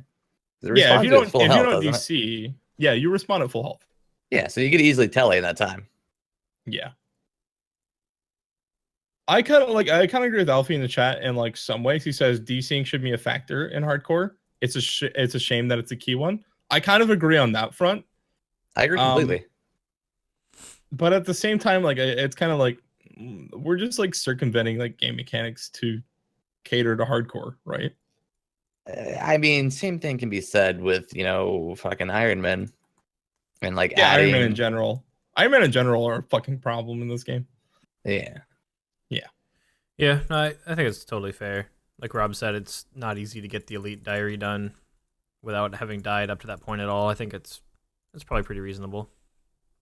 Yeah. My initial reaction was not wanting to cater to such a specific circumstance, but no, I think I agree with you now. Yeah, I mean, I'm the thing that kind of sways me more towards, yeah, we should probably just have this is DCs. A lot of people just die to a DC at Zulrah, or like a DC at any boss, really. I mean, it kind of brings up the question though, like, should we add similar protection for DCing at other bosses? Like, I don't know. I like Zulrah's the only one that has like the resurrect, I guess, but I don't know. It feels really bad to put all that time into your account and then die to a DC. Yeah. But that's just, that's just the risk you take playing hardcore, right? So like, why do we look at Zulrah and say like, well, that's just a risk you play, take playing hardcore? Why do we suddenly change that for Zulrah? Because it's there. Yeah, you get the daily resurrect, but that's just how the daily resurrect just currently works, as you just resurrect there. I don't know. I mean, if there was a way to get a free resurrect everywhere in the game once a day, I'd probably say, yeah, if you DC to it, you should probably still get it. Like, I'm not saying invent new mechanics for Iron Man, but like taking pre-existing ones and tweaking them to be overall much better for Iron Man, I don't see a problem with that. Yeah. I mean, ultimately, it's up to the game on whether it happens or not, but I'm just kind of playing devil's advocate right now. Really, I do think this should just be an option. I kind of feel bad for the hardcores that. Who's it gonna hurt? It's not gonna hurt anyone, really. No problem. I mean, a lot of the hardcores seem to be for it, and they're the community that it affects. So who am I to tell them that they shouldn't have it? You know what I mean? Yeah, man. I mean, it's ultimately one of those things that, like, the community decides what they think matters. I think. Don't talk to Rob about definitions. Definitions. Fergalicious. You know what I mean? Like inventing something completely new that is not currently in the game for one specific community. Mm-hmm. Like taking something pre-existing. Pre-existing. Yes. But we're changing it. I'm gonna have an aneurysm. Are you? I am. How big of an aneurysm? The number of times you've said bigger than your dick. I don't think Rob's ever had one aneurysm, but he said he's gonna have one like 1 million times. Oh, I get close. He's all talk. So is my dick. No, I do know what you mean though, Rob. It's just, yeah, as long as the hardcore players want it, I think they should have it. And I think the JMod stance is kind of like they don't know if they want to do it or not. At least that's what I kind of gather from the Q&A. All right, so we can move on from this topic. So let's talk about a potential in-game clock. This came up on the Q&A. So I think probably, as like everyone knows, Jagex is located in the UK. They go off GMT. Yep. So that's what the in-game clock would be. Just be GMT. But this would be nice because, like, say Jagex says on like their Twitter or something, or some in-game announcement or whatever, or something on the website, it's going to happen at this time. Well, they can just reference the game time.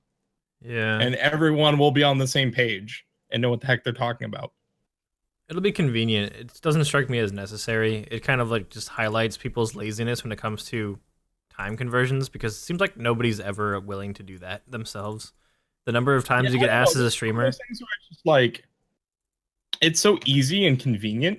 Yeah. Like this just seems like one of those things that like you wouldn't think it's a big deal, or like just like, oh, it's not a big deal. And I'm not saying I'm opposed to it, but it highlights the laziness, and it kind of irks me because like the number of times you get asked as a streamer if you'll be live at this time because they're not willing to convert to their time zone, it's ridiculous.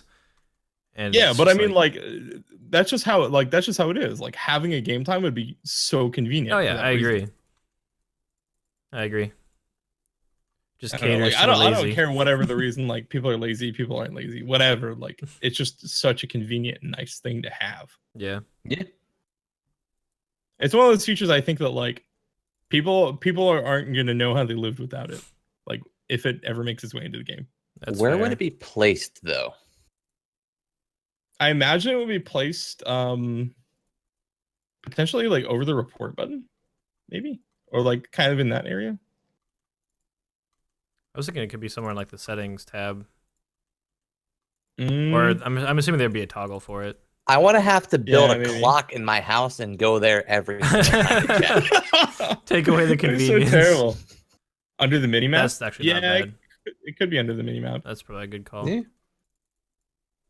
I don't know. That brings up like fixed resizable questions.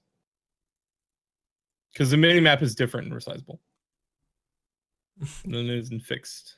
Yeah, that's true. What are your thoughts on a potential add-on or item sync similar to invention? Well, we talked about that last podcast, actually. We talked about a potential invention/deconstruction skill. We think it makes sense just because there are a lot of useless ass items that come into this game.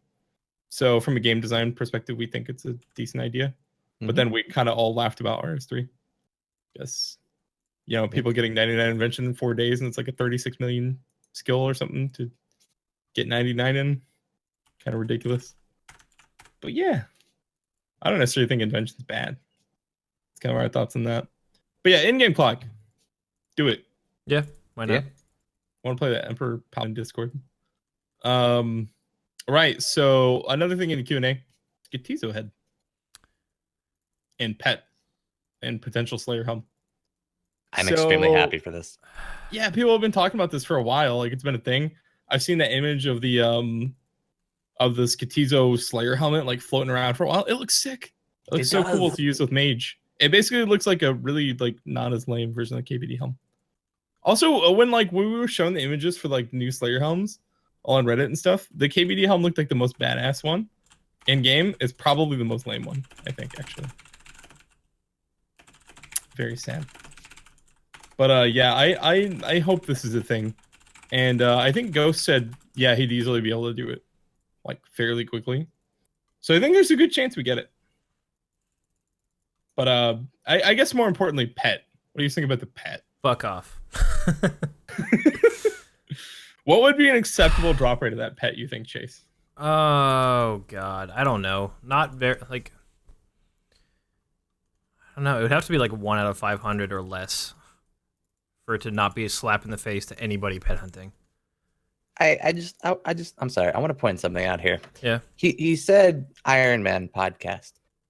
Yeah. You're a maxed main. Well, he doesn't know that. Do you think somebody shit talking is going to take the time to get the facts straight? How does he know we're all Iron Man? He obviously doesn't. He's wrong. Well, We clearly, mentioned like, Iron Man. where did the assumption come from? We mentioned I don't Iron know. Man like once or twice. He's only here to shit talk. What is it? What does he care about being true to Let's facts? just ignore him. He doesn't know us or what he's talking about. He's probably like 800 total. Guys, lay off. He's only 12.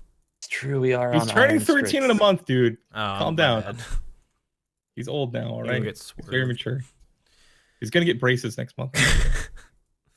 Hey, I had braces, all right? It's not cool. But yeah, like if there was gonna be a Skatizo pet, it would have to be like not retardedly rare, like the Olm pet was on release. Like the Olm pet nobody got for a week. I just don't want there to be a pet of it at all, because while it would be sick, and yeah, I love his character model, the opportunity to fight him is just so limited. It's like the Bloodhound all over again. It will increase pet hunting time by like an extra 1,000 hours. Like, that's just unreasonable. How many times can Jamflex just dick on Casey? Pretty much. Yeah. I was like, that's what we're trying to He's figure out. so close. He's never gonna get there. He keeps getting really close, and then Jagex is like, hey, what if we added like another 2,000 hours to your grind? Yeah, like I'm sure it would be awesome. I agree with that. Like, I would love the head and the sleigh helm idea. I'm not opposed to it at all. I really wish they wouldn't retroactively add a pet for this boss, just because of the way it works. You have to assemble a totem to get one chance at killing it, and we all know that they're not opposed to making the drop rate unreasonable for stuff like Olm and the Bloodhound, and I don't know. Like, of course it would be a sick pet, but it would be so annoying. Trigger you in the chat right now. Pet hunters are such a small part of the population. Why should updates be catered to them? Tell me about that, Mr. Streamer. That's pretty funny. Yeah. Welcome to the Iron Man lifestyle. Mm-hmm. How's it feel to just get dunked on by the game devs? Yeah, I mean, it would be one of the coolest pets in the game, obviously, but Yeah, because like having necessary. a jar of darkness in your house is kind of just like, hey, look, I'm a swag lord. Yeah, basically. It's not necessary, and it would be. It's pets in general aren't necessary. No, but it's. Think about it this way: it's not going to be fun trying to get that pet. A lot of bosses are fun to kill, and then you camp for the pet, and it's like, oh, sweet, I got a pet. Grinding to combine totems. I don't think pets like the Bloodhound are that fun to get either, because they're like a lot of people love doing clues though, and you get you have a chance at other really nice rewards too. But Skrindo is like, here, have another clue and one ancient shard if you're most people, and it's just Penance like Queen. Fuck the Penance Queen. Well, that's the thing. Like, there's already a lot of really difficult or annoying there's like bosses already a lot of like really nasty pets to get. To camp for. I don't think adding this one would be a good thing, even though it would look awesome. It would be the opposite of fun to camp for, and then it would be like 4 atrocious bosses at the end of your pet hunt grind. I don't know, Rob. You think 1-on-1K sounds reasonable? Fuck off. I think you should come into the game because, like, my understanding is like, what happens when you get all the pets? What are your plans after you're finished pet hunting, Chase? What are you going to do? Either set some kind of skilling goal or switch over to working on my Iron Man. All pets on the Iron Man? No. I think it'd be a good idea to have more rare pets in the game. Think about it from a content perspective, though. It's not going to be a good boss to camp for. Nobody's going to want to watch you grind totem pieces to get 1 kill at a time. Then do Slayer while you're, doing other shit in the catacombs. While you're going for other boss pets. If they're going to introduce another pet, I want it to be one that you can actually try for in a more. So yeah, this brings up like an interesting point of discussion, right? I just want to kind of like pop in real quick here. Yeah. That brings up an interesting point of discussion, which is like, should pets be like reasonably achievable, or should pets be like, holy shit, that dude got that pet? Like. You see that pet in game and you go like, wow, that dude's fucking lucky. I think it should be rare. Not all pets are created equal. I lean more on the like very rare side of things. Not all pets are created equal though. You don't have to make it very rare, just for the sake of it being very rare. Like some pets are like the mole pet. That's hard to get, man. You're like, I killed like 8,000 of those. Yeah, almost 9,000. Oh, no, you're closer to 9,000. Yeah. I don't know. I'm not saying that I want them to introduce more pets that are like the Chompy Chick, because I don't. I just don't think I want them adding pets willy-nilly when there's no need for them to You don't think you want pets with such harsh restrictions to get them? Basically, I think that's what you have a problem with, right? Is like Skrindo has this big limitation on getting it. I think even killing Skrindo. It's like my frustration that I express with raids, because you don't even have a chance at the own pet unless you get an item in your name, which is already not very common. So it's just the limiting factor isn't a very reasonable one, I think. I wouldn't mind. I compare it to maxing. What? Like, maxing takes thousands of hours, right? Progress is very solid on maxing. Yeah. You can grind those skills and be constantly making progress. You make a straightforward progress. On like an RNG thing, there's no progress meter on RNG. Oh, I'm well aware. I play Iron Man. I don't like the idea of needing RNG to get a chance at the pet. Same thing with the own pet. You need RNG on your side to even roll the table, and you need RNG on your side to even have a chance at going to Skrindo and fighting him. I don't think that makes for a good pet contender. Yeah. I think that I guess I'd love to see the pet because the character model is incredible, right? It's awesome. I'm not going to deny that. And if it comes into the game, then so be it. Of course, I'll really want it, but I think it's not the right NPC to add a pet to because of how it works. Yeah, Muses, he's not saying like he's not upset that pets are RNG. He's saying like the fact that you have to get together a totem and like, okay, let's imagine method of you're like acquisition. trying to do this as hard as you can. You'd be lucky to get like maybe like 3 Skrindo kills a day. Right. Like that's what we're talking about. The method of acquisition of the pet is the problem. It isn't that it's RNG. Whereas like that's like kind of similar to Olm. Like you might be lucky to get 1 item in your name in like a couple days. Yeah. At raids. So like it's kind of the same deal. Like hunting for the Olm pet is kind of ridiculous. So we'd basically be adding another pet grind that's like pretty ridiculous to the game. It's also one of those things that like, I mean, most bosses that have a pet after the pets were introduced, of course, because it was originally a retroactive thing. I think at this point, adding pets retroactively to a boss that's already been around is kind of odd. I think they should come with a pet on release and not be like retrofitted with a pet later on, just because people are like, that would be kind of cool, even if it's going to be fucking horrible to get. Barrow's pet when? Yeah. God. How many times has Reddit asked for a Barrow's pet? How many times like Jagex been like, I don't know, guys, come up with a decent idea for one, maybe we'll give you one. I want a mimic. Yeah, I think that would be a good one if there was ever a Barrow's chest. Like it's like a Barrow's chest with teeth. That'd be really cool, actually. A mimic chest. Everybody else is just like, I want a humanoid ghost following me. I'm just like, why? Select your brother. Metamorphose any of the brothers. Do you want? Now I'm just thinking the Hulk Hogan brother. Yeah, so I think that's probably enough to talk about the whole like pets thing. Dick. So yeah, we got like one more topic. Cock. Mm-hmm. So it's the same thing. You're right. Those are synonyms. We're just trying to gonna increase go the with counter. the definition of the word synonym. Okay, so last thing. This came up on Twitter actually right before the podcast, which was we actually wanted to have Rig on for this podcast, but there was some kind of like some difficulties on getting a time worked out. But basically this came up on Twitter and like we wanted to discuss it with him, but like we figured we'd just talk about it now, which is that Rig left Hexus, and actually like a lot of people have been leaving Hexus. There's some clan drama going on there. We don't normally talk about like clan stuff here, but we just think it's interesting because like Hexus is the skilling clan, or was the big skilling clan, right? Yeah. And a lot of people are leaving for a clan called Omnia. I don't know anything about this clan Omnia other than a bunch of people from Hexus have went and joined it. I just know the requirements for it. Fucking what are the requirements? I don't even know that. You need 1,500 hours of EHP on Crystal Math Labs to even be considered to join. What? I don't think I even have I almost have that. Really? Well, maybe I do. You're max. You definitely have it. I feel like I had like over 1,000, but under 1,500. Let me check, actually. That is a pretty steep requirement. Let's see. All time. Okay, yeah, no, I almost have 2,000. Never mind. I was like, you're max. You definitely have it. I didn't play efficiently for most of my maxing, though. That's the thing. Well, even if you don't play it efficiently, you'll eventually get the EHP. Yeah, that's true. Yeah.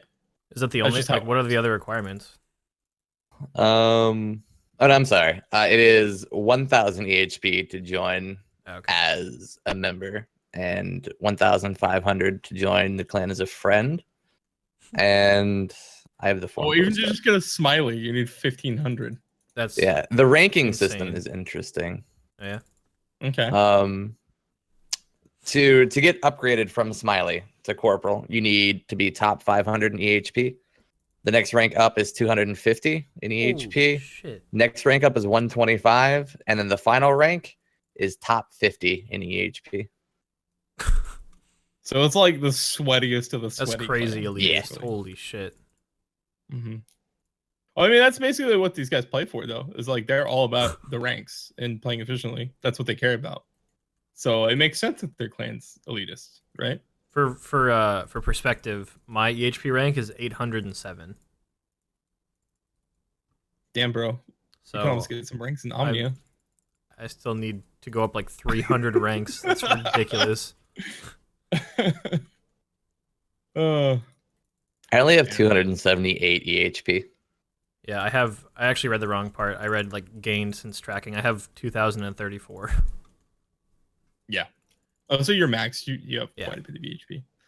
I think I have like 1,200 EHP. I don't know. I don't really check SameL that much. I'm looking at. I check when our podcast dictates that I should. That's pretty much it. Nigel, you have 906 EHP. Yeah, check Iron Man EHP. So you could be a no smiley member of Omnia almost. That is Iron Man EHP. No, go all time. That shows last year. No, that is all time. No, I'm over 1,000. Not according to this. Are you looking at normal EHP or Iron Man? Because I checked it the other day. It's like 1,100. No. Not according to this. I don't know. Like it was updated 4 hours ago. Well, maybe they do occasionally change EHP. They do, so. yeah. possibly they changed Slayer EHP. I know actually Zilly's been tweeting up a storm actually about Slayer stuff. He's a high rank Iron Man player, so I don't know, potentially EHP change for Iron Man. So yeah, what do you guys think about like everyone leaving Hexes? I guess that was like the original question. I think that Hexus always kind of got a bad rap because of who was in it, and not who was in it necessarily, but like how some of the people in it conduct themselves on social media and otherwise. Yeah, mostly Twitter. And I think mostly Twitter. And I don't think any of us are really able to get details of what's specifically going on. Yeah. To cause people to leave, but I don't think it's super surprising to any of us. Yeah, there's you'll occasionally hear little snippets of stuff from people and like Twitch chat or in game or in Twitter, little whispers of people saying like, oh, like some shit happened in our clan, but it's all like very hush hush. It's all very clandestine stuff. That's why we kind of we thought it would be cool to have Rig on, because we can ask him about this stuff. Yeah, and he could just tell us straight up what it is. So we really do want him on, because this is a topic that kind of interests us a little bit. Because I mean, Hexus is kind of like this mythical clan of RuneScape nerds, of legend. Yeah. I don't know. It's gonna be pretty interesting when like the next clan club comes around. Might not be Hexus on that trophy anymore. My bad. Hexus, yeah, you're at 1,130. I didn't know that's what Iron Man EHP was. So it says on the side that you are an Iron Man, so I figured it calculated all of that. You have to switch to the other category. No, like there is no category for it. It's just got like a tracker at the very bottom, EHP-IM for Iron Man, I'm assuming. Yeah.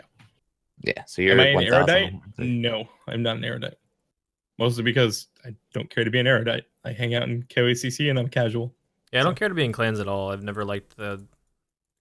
Well, we're basically in a clan, though. Like, but it's a social clan. There's no pressure to do anything. There's no... Like, Shane told me recently that he spent, like, I don't know, one day in a mall or CC, and then the next day he went back to Kids of Age, and somebody... What was it? He said that he was online for like an hour, and he got a PM from the leader of that clan. He was like reaming Shane out for not spending more time in the Mauler clan chat, even though he had just tried doing it. And he was like, dude, you've been logged in all day. You haven't spent any time idling in our CC. And Shane was like, I logged in an hour ago. What the fuck are you talking about? And it's just like that whole fucking elitist requirement side of things I hate. Like, even when I was in high school, I was in a clan, and I just hated the whole like weekly required events type bullshit. Because it's just and that's when people bring up like, oh, isn't KOA a clan? I say like, no, we don't have like any required events.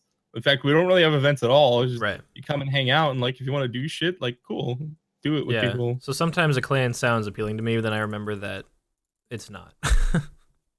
It's like, do you want to have like some 30-year-old dude micromanage your life online? Yeah. I don't know, man. I don't know. But every clan's different. It's kind of like it's kind of like companies, really, like businesses you might work for. Every company has its own culture and whatnot, based on the people who work there and so forth. I mean, clans are kind of the same way. Yeah, but unless the clan is fucking paying you in-game GP per day to conform to their bullshit rules, then they can go fuck themselves. So you guys fuck right off. I'm gonna go hang out with my friends in Discord and make dick jokes. Well, there's a difference between people who are looking to do events regularly, Drew, and people who are coerced into doing events regularly that they don't feel like doing. If you want to do events, clans are very nice. Why did you join a clan? But if you're busy, like if somebody in the clan is going to jerk off while giving you a hard time because you had to go on a family vacation for a week and you missed an event, then that's utterly ridiculous. Man, Rob, how many raiding guilds have you been in WoW? Oh, so many. Does this all sound very familiar to you? No. No? What was your experience with WoW raiding? My experience with WoW raiding, because like, all right, so I had very different tiers of WoW raiding. I went through periods where I was a very high-end raider to the point where like we were going 5 nights a week, like 3 to 5 hours every night, consistently for years. and like we were trying to be best of the best and actually compete with the top guilds.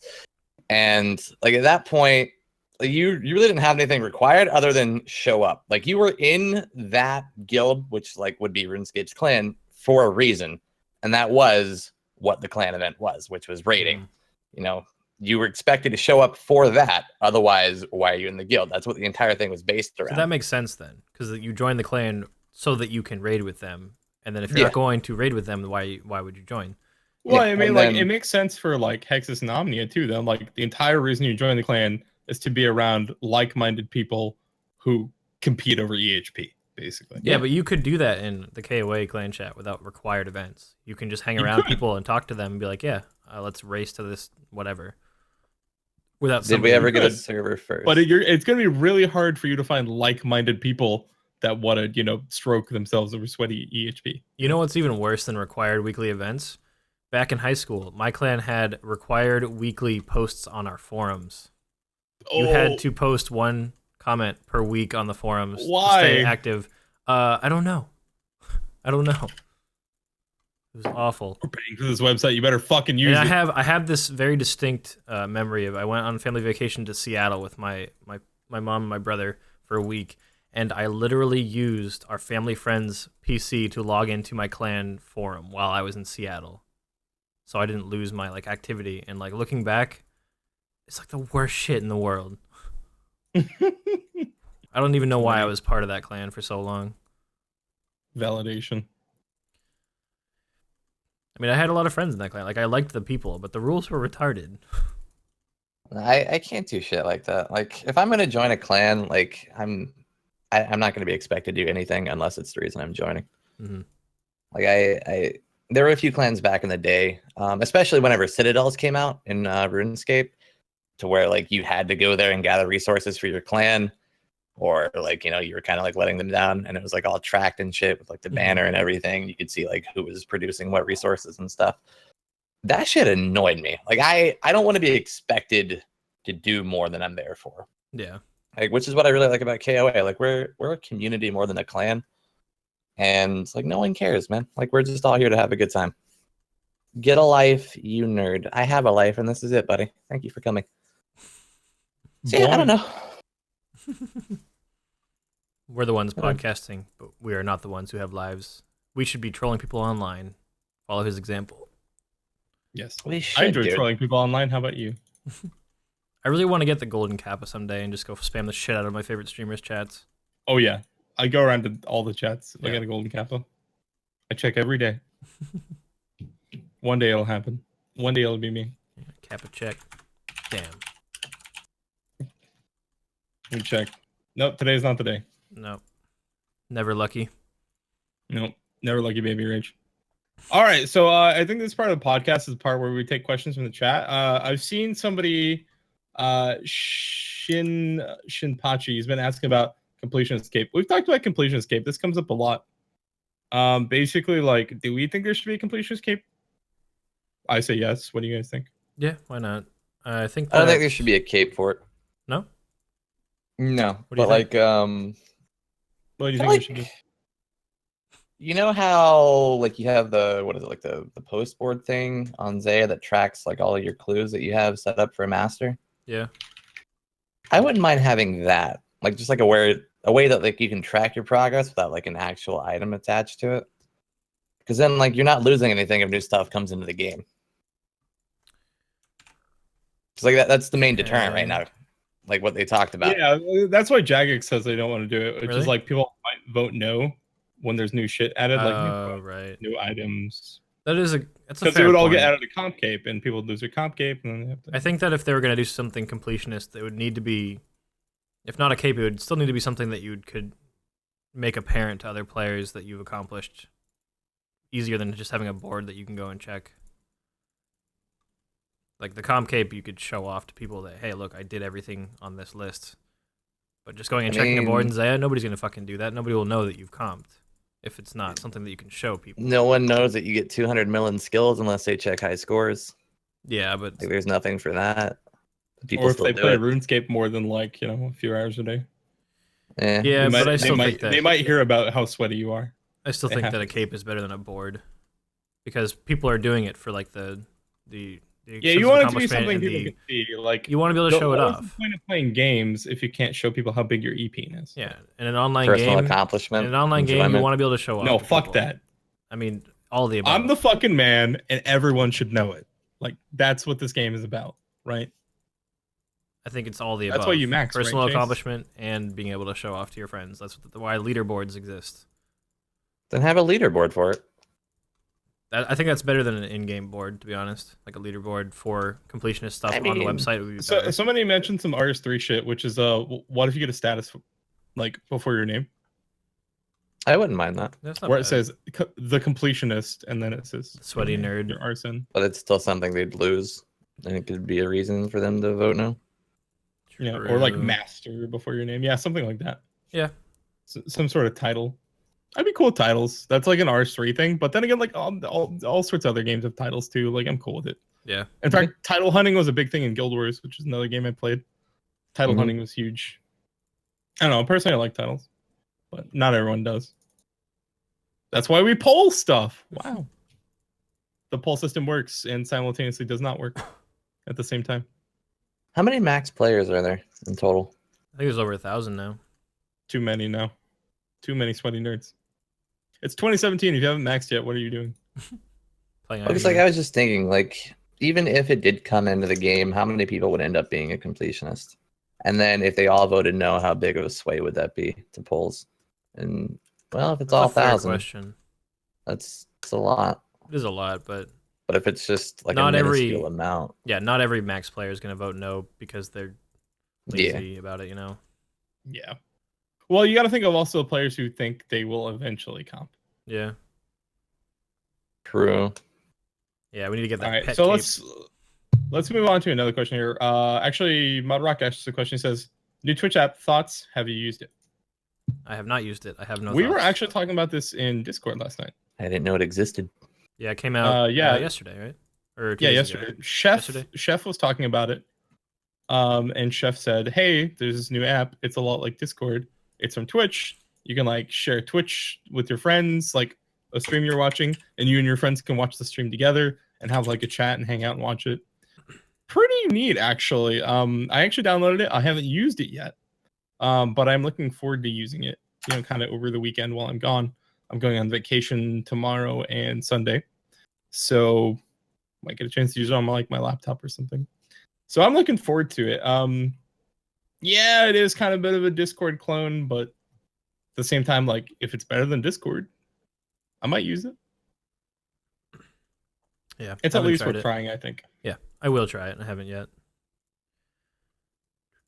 I have a question from earlier that I saved, Nigel, if you want. Sure, go for it. I don't remember who asked it. I didn't copy that part. My bad. But it says the market seems a little down recently. Does this mean more item syncs are necessary for game longevity? I think it's that just gold has a lot of buying power right now. Is what it is. Like if there's less gold in the game, like gold's leaving the game for whatever reason, people are swapping to RS3 or you know, gold's leaving the game because gold sinks are like players aren't playing. So there's a lot of gold tied up on accounts. Like the less gold there is active in the economy, the more your gold is worth, basically. Your gold has more buying power. So it could just be that everything's dropping in price because gold is worth more relative to items. It doesn't necessarily mean that we need item syncs and stuff. In fact, if that were, I don't know, if that were the case, you know, there would just be like items would just be so ridiculously cheap. I feel like so many items. Whenever there's been an idea proposed for something that would end up being an item sync or a gold sync, I've never been opposed to it. And I think the general feel of the community has been like, that's fine by us, but it's not like we need a lot more of that right now. This is one of those questions that's so hard for us to answer and would be so much easier for like Jagex to answer. Yeah. You know, because like we don't know if the reason that items are dropping is because there's so many items or if it's because there's much less gold for some reason. Yeah. I mean, because like it could be those things like players could just be swapping. Players could just not be playing and like hoarding gold. Excuse me. They could be banning a lot of accounts with a lot of gold. Did you guys see that someone dropped 230 Ellie's into the GE? No. Yeah, I saw that. I did not see that. Somebody just dunked like a whole bunch of gold in Ellie's. We have another question from the chat here. This is from Pseudo Intellectual. He says, people complain that RS3 have better servers with a lower player base. The reason is because they bring in more money. Do you think there are any microtransactions that could be brought into old school in order to bring more attention to it, including development and servers? And I think that my first response to that is them having superior servers isn't just about the fact that that game makes more money. They also have their game has evolved. The game also needs better servers. It needs better servers, and the game's evolved a lot more, so that I think the infrastructure of the servers for old school are very different. It's more established for RS3. Like, they just need better servers. Like, their game requires more resources. They just simply have to have better servers. Like, they're running a totally different game, totally different engine. They actually need, like, modern servers. Old school actually runs on, like, some very specific old server hardware, I think. They've kind of talked about it a little bit on, like, Twitter and some other places. Which is actually why I think they're having a big problem securing server hosting in Australia, because they need, like, some specific hardware. And I don't think they want to provide it, or they're having difficulty providing it or something.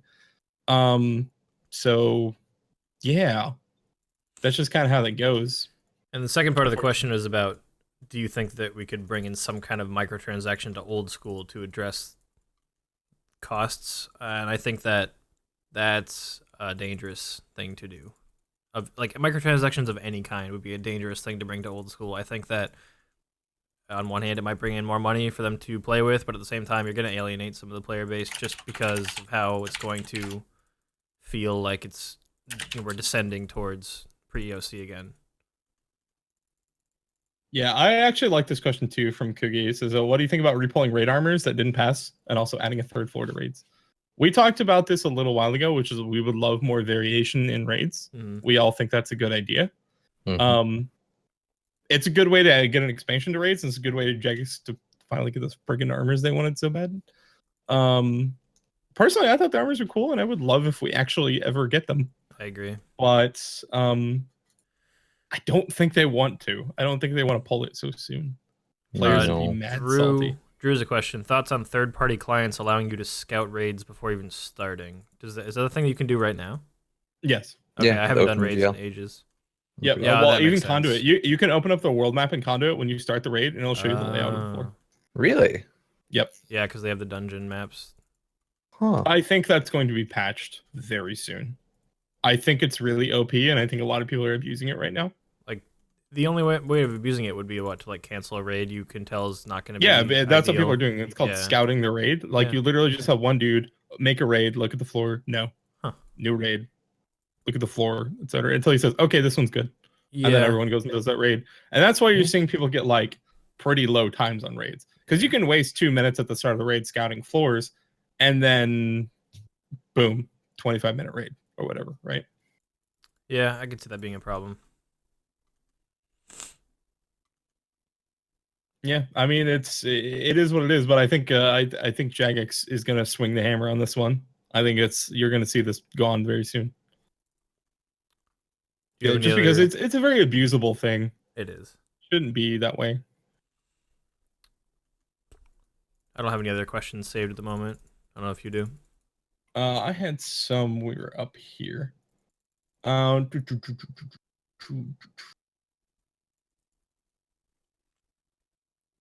kind of scrolling up in the chat. I was scrolled up quite a bit.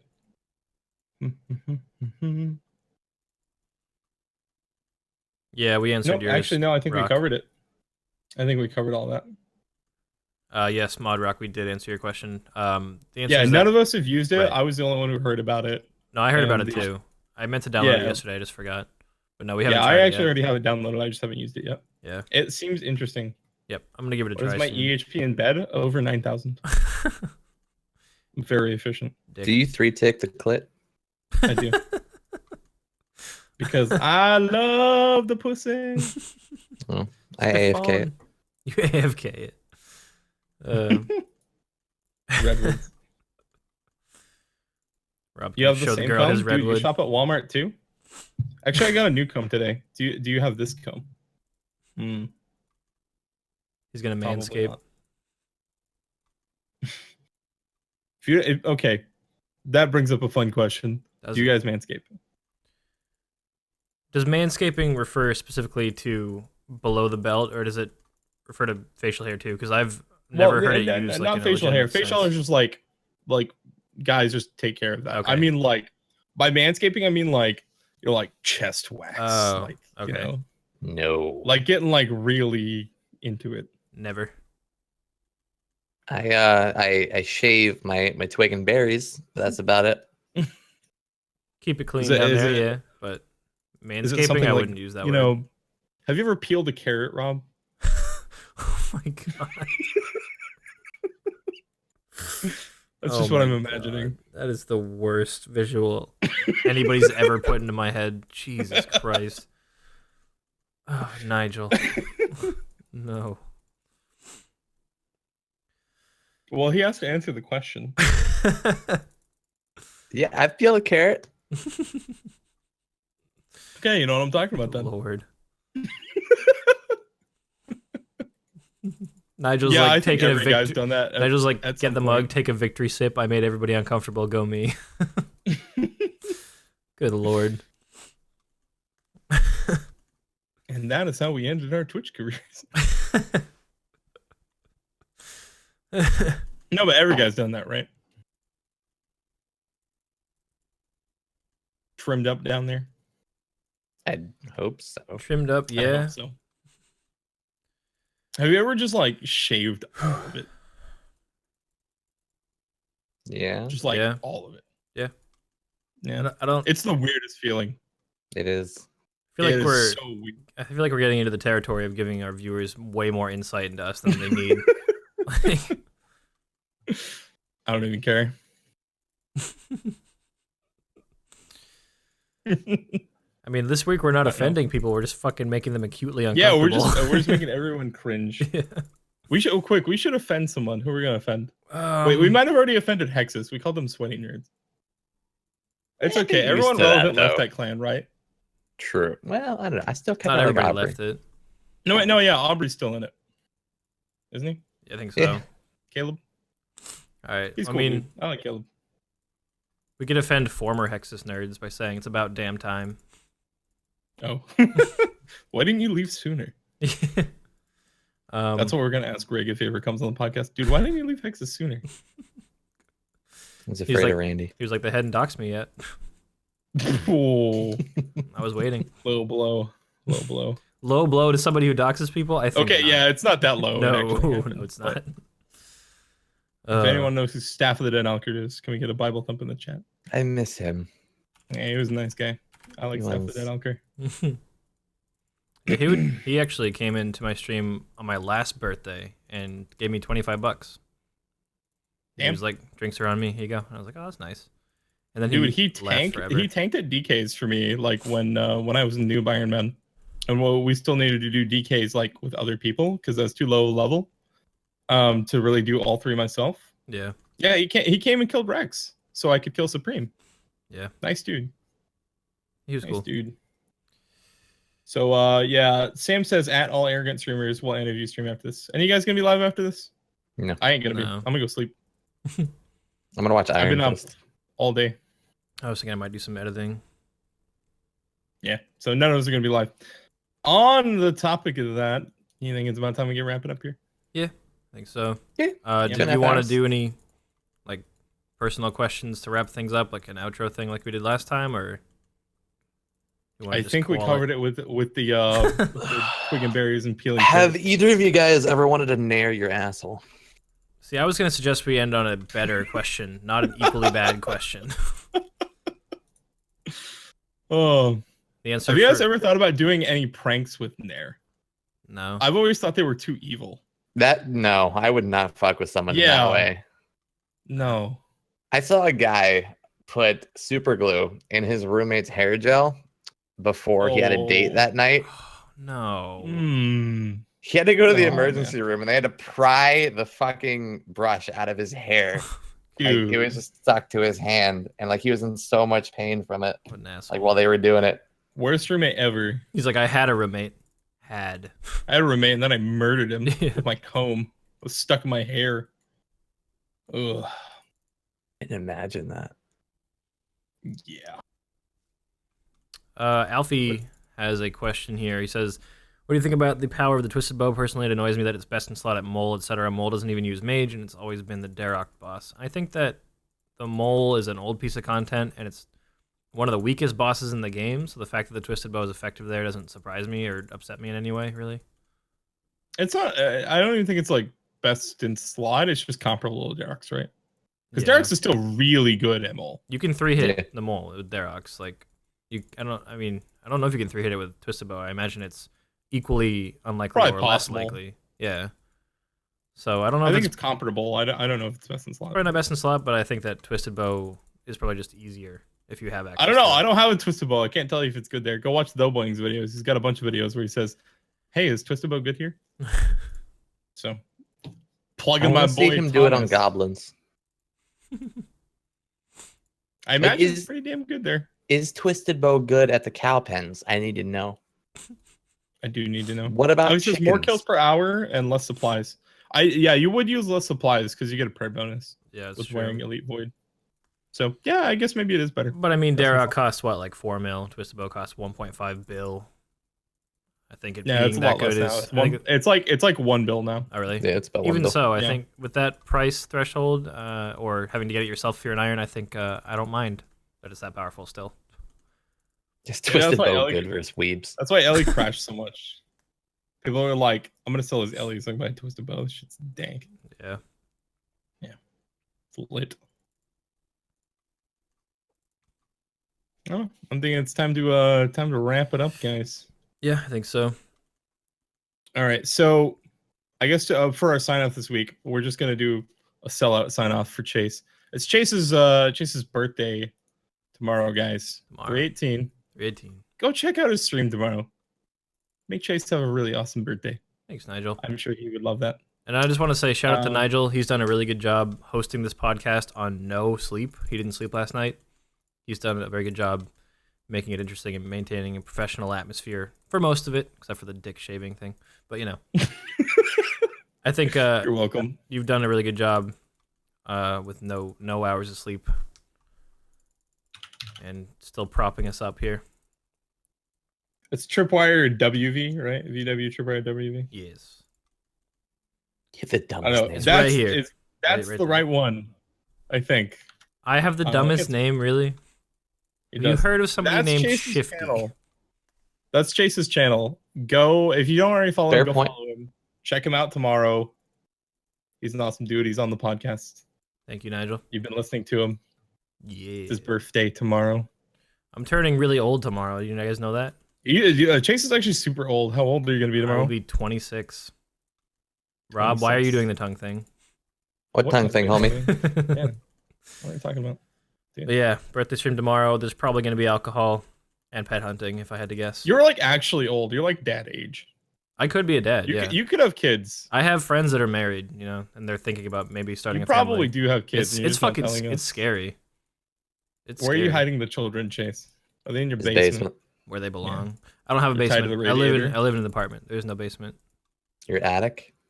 I don't have an attic. I live in an apartment. Your crawl space. There's no crawl. They live in the closet with the hot water heater. How about that? Yeah, they're just tied to it like a chain. That sounds painful. Those things get hot. I'm 26, by the way. Haha. I love it. I love it. So yeah, guys, it's been awesome. We had a fun time. Thank you so much, Bodhi, for the host. A lot of fun having your viewers here. Yeah. And I hope to see you guys soon. Yep. Another podcast next Friday. Hopefully we'll have a guest on. We wanted to have a guest on this week, but we weren't able to make it happen. Go so hopefully we'll have our first guest. Go follow these two guys as well, not just me. Tomorrow Shout out to the CIA for when they watch this later. Tomorrow is Rob and Nigel's unbirthday, so go check them out too. Yes. Our non-birthday. Yeah. All right. Have a good one, guys. See you guys. Bye.